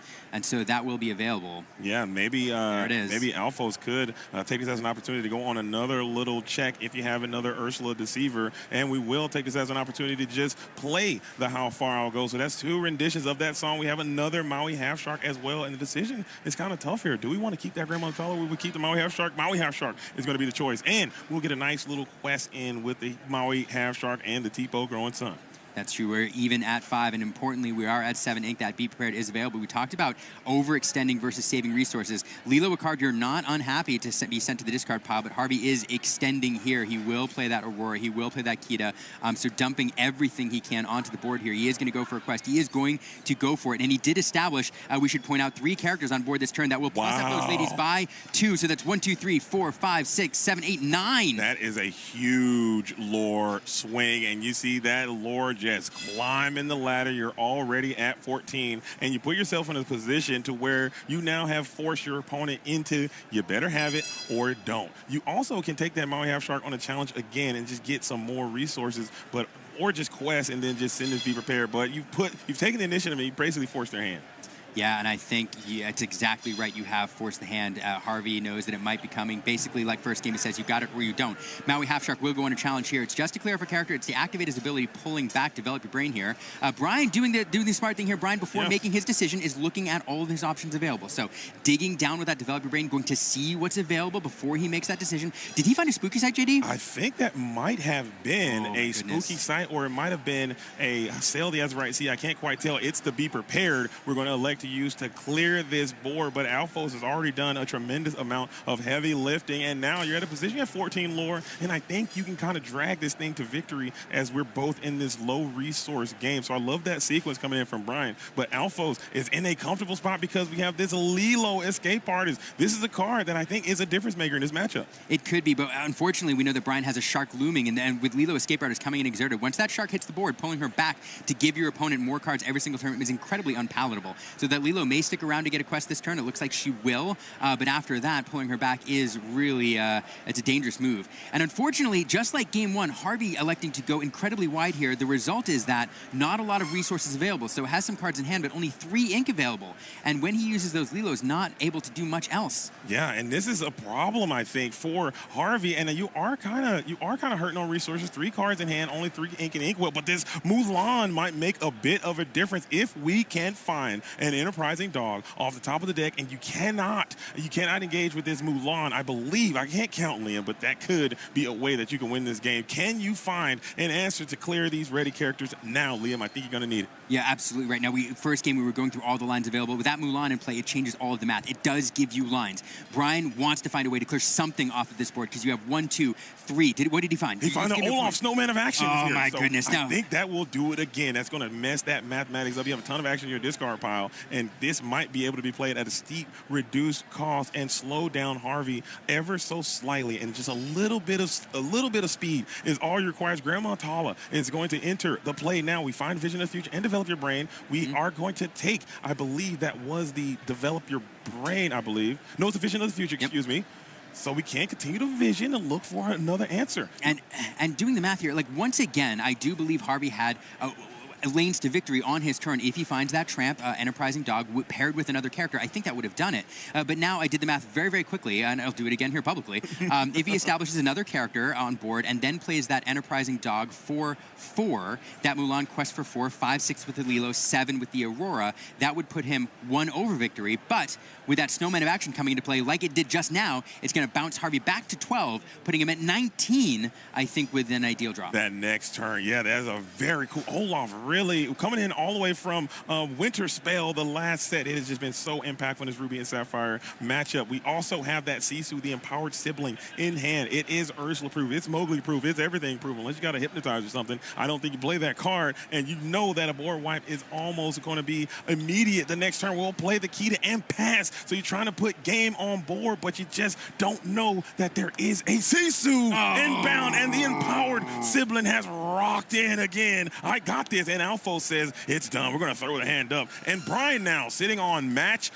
point. That's 2 wins. You won on the play, and now Alpho's back firmly placed against the wall. This Illuminator, again, has traveled all over the world, based out of New Zealand. He is a community pick, fan favorite. He loves everyone, but now he's got to prove it. This is the time champions are made. These are the moments you live for, Liam. Absolutely, and every one of these games has been excellent for every one of these games. Each one of these Illuminators have had path to victory. Alphos has been just a couple cards away from pulling it out, and Brian having the answer closer every single time, digging, and finding the right cards at the right time. This is peak Lorcana. We are going on to game number 4, and now Brian has a chance to put this away. Harvey's a chance to extend this one more time. It doesn't get any better than this. Liam, how do you think these players are feeling right now? I'm looking at Brian. I'm seeing so much emotion in his face, and I'm looking at Harvey. I sense so much emotion coming from the What do you think is going through their minds here at this spot? You know, I think at this point, these are very competitive players. They have been in stressful situations before. They've been in win-ins before. And so at this point, if you had nerves during game 1, if you had nerves during game 2, if you had nerves during game 3, which they probably didn't, I would. They have settled now. And these players are locked in. These players, as a famous broadcaster would say, these players are locked in and laser focused. They are taking it to the next level each and every draw here, leveling up, trying to put this game away. And I think that both of these players know exactly what game plan they want to pursue, and we're going to see the very best that they have to offer in this next game. I agree. They are locked in, switched on, laser focused, active, and they are ready. Take a little sip of that water, staying hydrated. We are getting those final shuffles in as Alphos is going to need to win on the play and then turn around and take 2 on the draw, or excuse me, turn around and take another one on the draw. So this is going to be a challenge, but it's not called Disney Lorcana Easy, okay? It's called the Disney Lorcana Challenge, okay? See, How long have you been sitting on that one? You know what? Months, Liam, okay? Actual months, and I hope you're just proud of me. I'm trying to be like you. I loved it, man. I'm trying. I try. Maybe Baker's gonna kick me out of here because I've been saving that one for a minute. I'm glad. I went for it. And you rolled it out. They all can't be gems. Okay. I'm a big fan. That was a gem. That was gold. Put that on a bumper sticker. Very true. So we got Alphos now who's on the play. You are at a pretty significant advantage when you are on the play. You're looking for those very aggressive lines. You have been finding them quite consistently, and you got it again. You have that lady, you have that Willow, you have that lady, and then you can continue to just accelerate, start quests. You got the Lilo. This looks like a powerful hand, but you don't really have that quote-unquote top end that you need. You usually like to finish that line with an Eleanor or maybe even a Tramp. You don't have those right now, but maybe you can alter form. JD, speaking of cards that you need, Brian shifted a full 7. He shifted a full 7 because I'm willing to bet that on the draw that he is desperate to find a liquidator. Yeah. I watched him pull those 6 cards. If I'm not mistaken, he pulled 6. The 7th card he pulled was a liquidator. So digging hard. And here's the thing. If you do not shift 7, you don't find that. Now, you would have found it next, but let's say you choose to be conservative. You keep the ramp. Let's say he had ramp and he's looking for that liquidator. If you don't shift the full 7, you don't find that liquidator. Wow. So I don't see he had the ramp. He had ramp and he sent the ramp in favor of the liquidator? I didn't see he had the ramp. Okay, I was about to say that is a gambit. That is a bold move. I don't see he had the ramp. He may have shifted He very well might have. To your point, this liquidator being on the draw is so important, and we saw how it helped Brian stabilize that early game. If Alphos can get a free and clear 6 to 8 lore, it's going to be so difficult for Brian to come back from that. But that liquidator can simply single-handedly stop that from happening, especially when you're on the draw. Absolutely. We saw it so impactful in 2 of these 3 games so far. Every game that Brian's been on the draw. And so now we'll see if he did find that ramp. When you shift a full 7, whether or not you have the ramp in the opening hand, it is risky. You hold your breath. If you do not find that ramp, this deck cannot do what it was meant to do. Not on the right timeline. That's why I say no ramp on 2. You know what to do. We're shipping them all, and we're going to hope that it comes through. As Brian hopefully you got that ramp on 2. We have that liquidator. Like you said, the fist bump has been issued, and the players are ready. Can Alphos force a game number 5, or will Brian be the Disney Lorcana Challenge Indianapolis winner? We're going to find out here in just a moment. I want to see a game 5, but I just want to see these players playing to their utmost capability. And Rapunzel going to the discard pile. A great card draw, but one that's not very great in this matchup because there's not some smaller characters to leave some damage laying around. And there's that Liquidator that we saw him draw. And I'm taking a peek at his hand. We do see an Azurite Sea. So shipping a full 7 and pulling probably the 2 most important cards. You have a Tipo, you have a Sail, you also have the Liquidator. A bold move by Brian, but it is going to pay off here. Right, and we also have another Sail, the Azurite Sea as well. So we can get the rare and indigenous double ramp as Tipo can go for a Sail, and then we can get that Maui Half Shark online even earlier. So this looks like 2 Illuminaires with 2 very good hands, as we are going to ink the Hideaway, which really doesn't do much in this open deck list matchup. No, it does not, and we are going to get that ramp Tipo to the Inkwell here. Back over to Harvey. He's pursuing, again, another aggressive line here, dropping 2 characters onto turn 2, courtesy of that Grandmother Willow. We'll see what his follow-up is here. He does have early quest lines available. It will be that Nani, a well-statted card here, but also allows him to dig and find another card off the top. Perhaps looking for an Enterprising Dock, maybe an Eleanor. And in this matchup, Nani actually has a secondary effect that she could trade with this Reckless Liquidator to free up some of your other Glimmers to start questing, as now multiple turns have gone by. You haven't achieved any lore add, as we are going to continue to find another character. Is that Ursula Deceiver being added from the Nani ability? That is great insurance to have in hand. You pick that at the perfect time. You get rid of that Be Prepared. So Harvey feeling pretty good about having that tucked away. We will establish another lady, and we saw a game earlier where with 2 ladies on board, Harvey did manage to quest for an incredible amount, and now that line is available here, but only 2 cards in hand. And so once again, 3 ink on the board this time, 2 cards in hand, 5 characters on board.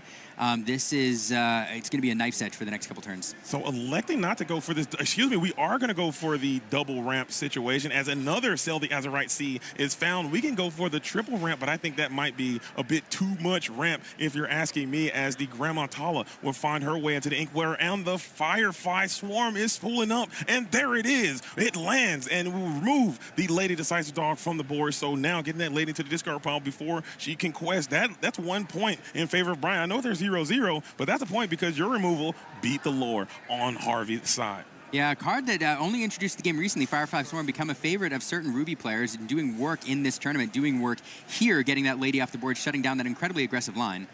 Yeah, and that just went ahead and showed that Ursula Deceiver versus Mowgli situation. You have that vision of the future. Had that been Mowgli, that would have been a nice little +1 for you. But now this Ursula sees the hand. You see those 2 Maui Half Sharks, and now you have the ink, the certified ink in the form of vision of the future. You can start stacking these sharks on the board.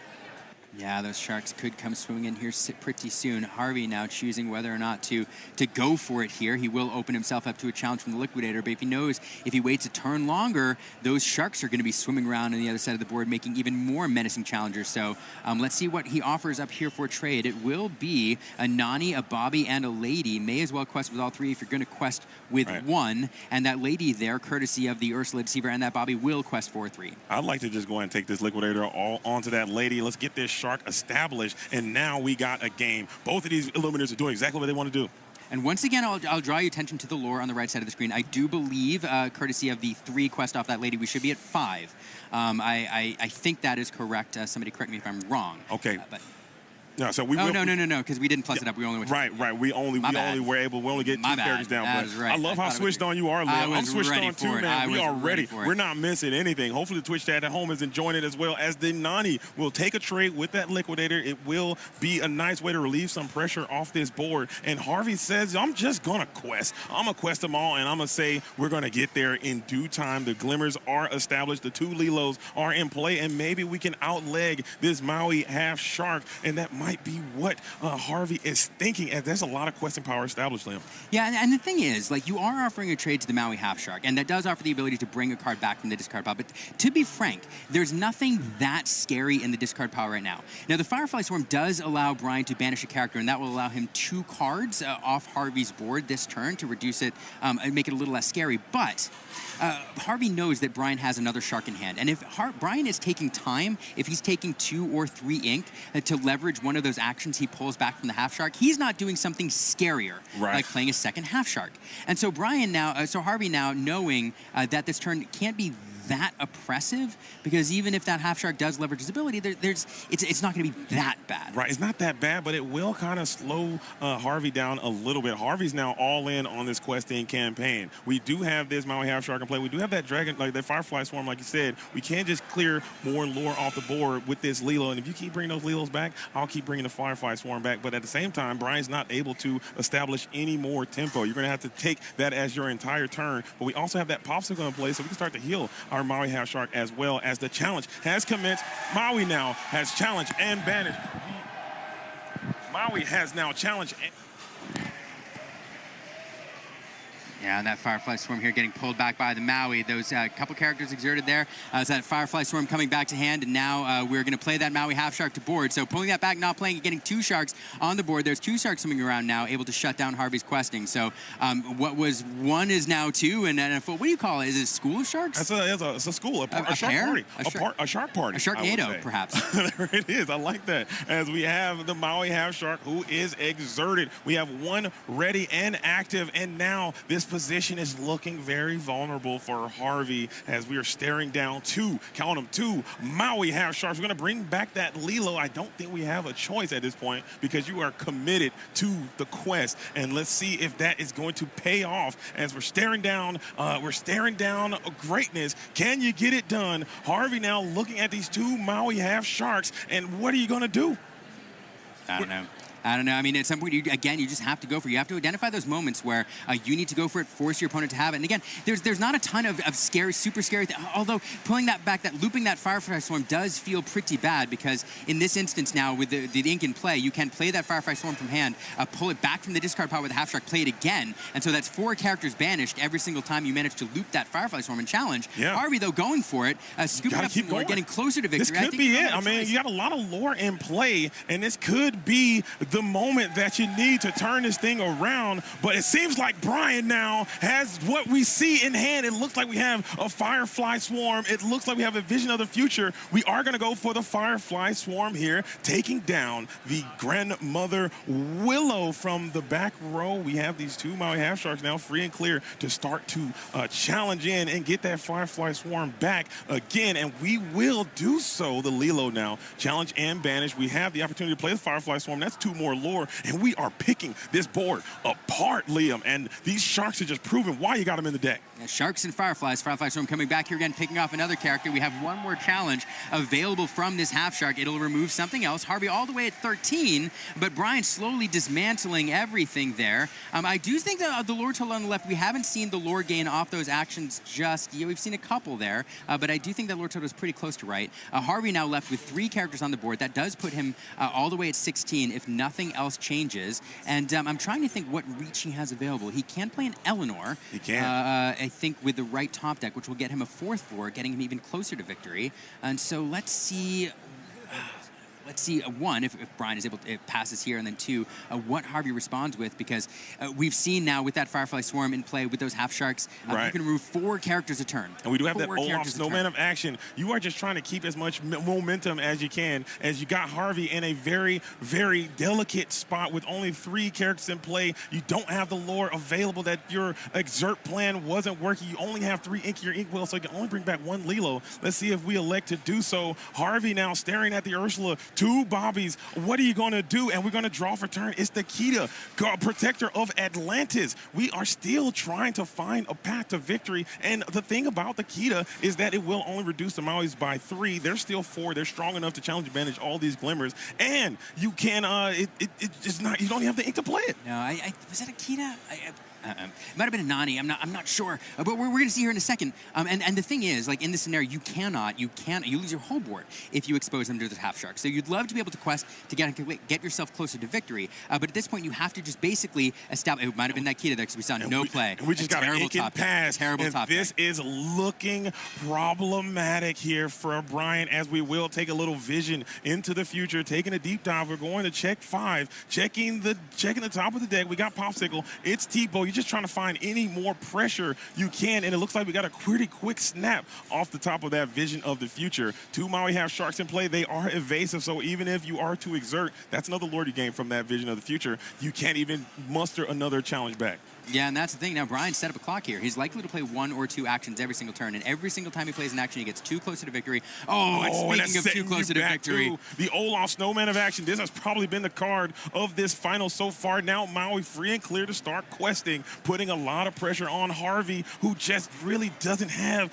anything going right now. We got Nani, the stage manager. 3 costs. We can set it up and start to play it.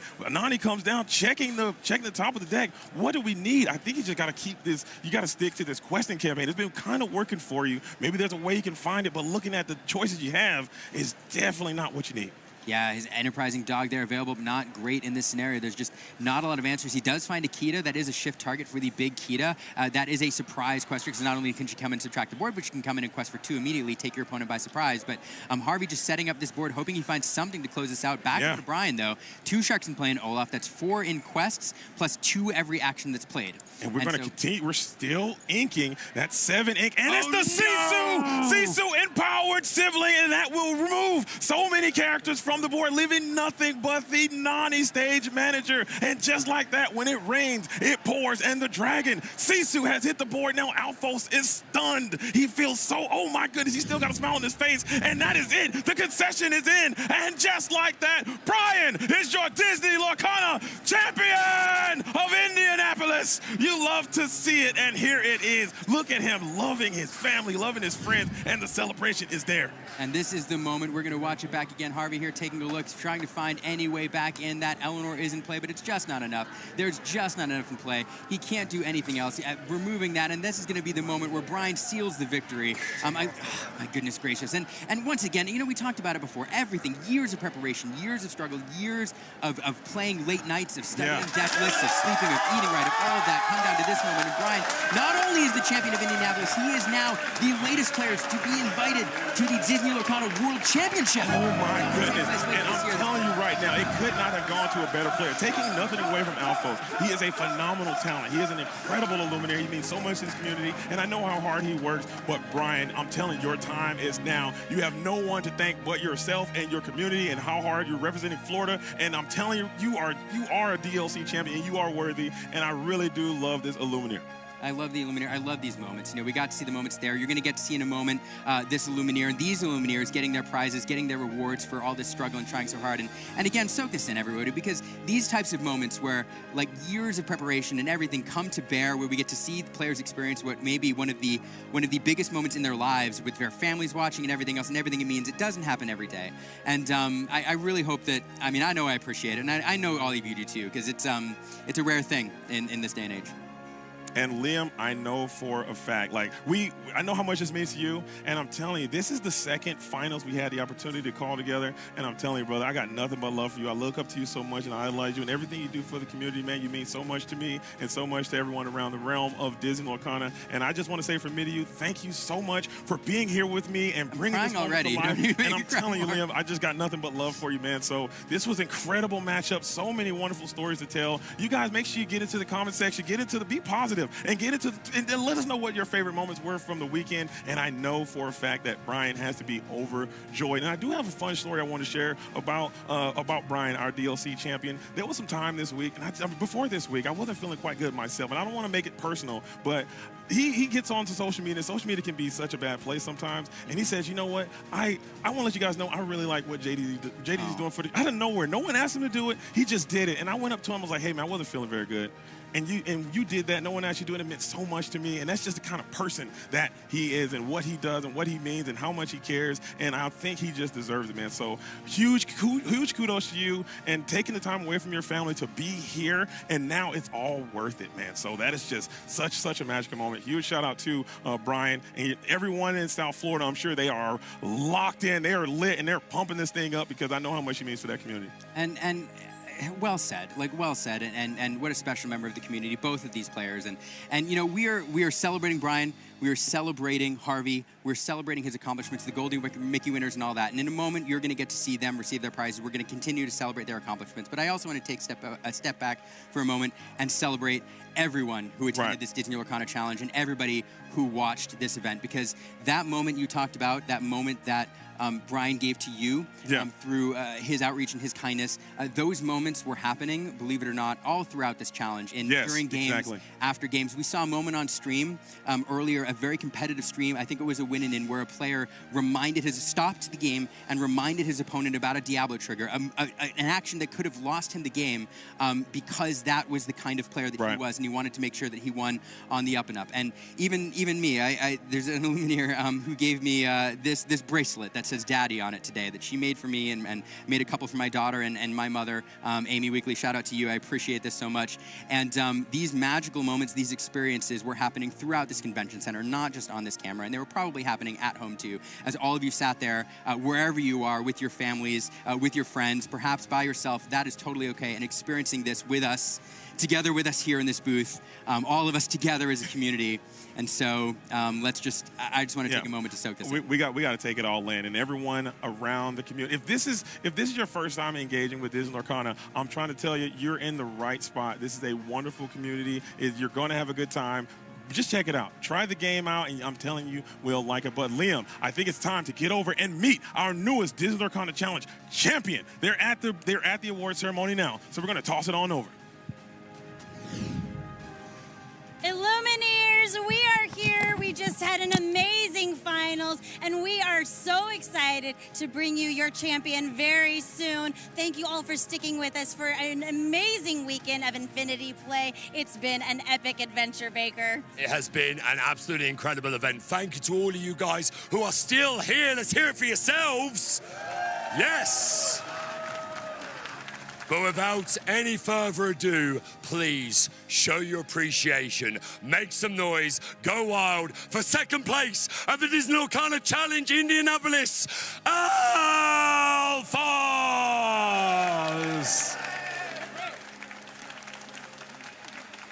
Coming over, coming over.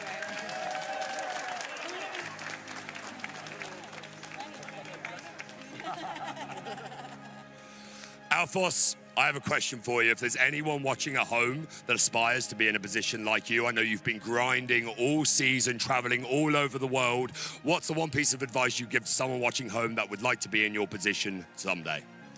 I think, like, honestly, it takes, like, a village to, like, have a result like this. Like, I'm not doing it on my own. I have friends I practice with. We analyze the meta together. We book these travel, accommodation. And, like, really, it's just, like, everyone supporting each other that gets an individual person to, like, get this far.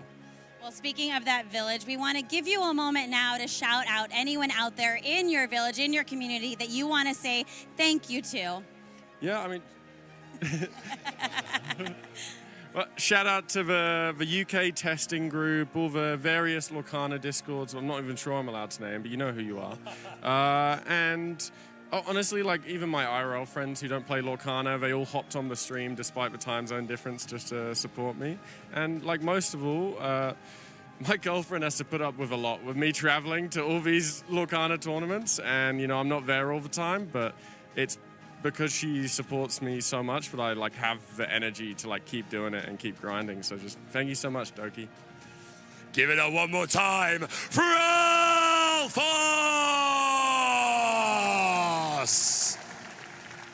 And now, we are here to introduce to you the newest champion here for Disney Lorcana Challenge Indianapolis, earning that title, earning the trophy, and earning that invite to World Championships, Brian Porrera!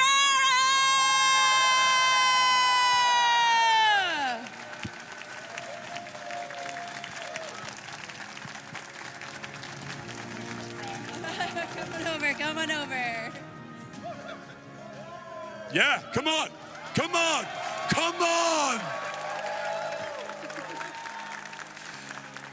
Congratulations, my friend. You are a DLC champion, and you're going to the World Championships later on in the year. What's been the greatest moment of the entire weekend for you? Just getting to hang out with my friends. Sorry, my voice is cracking. Getting to hang out with everybody. Honestly, the community in Lorcana is second to none.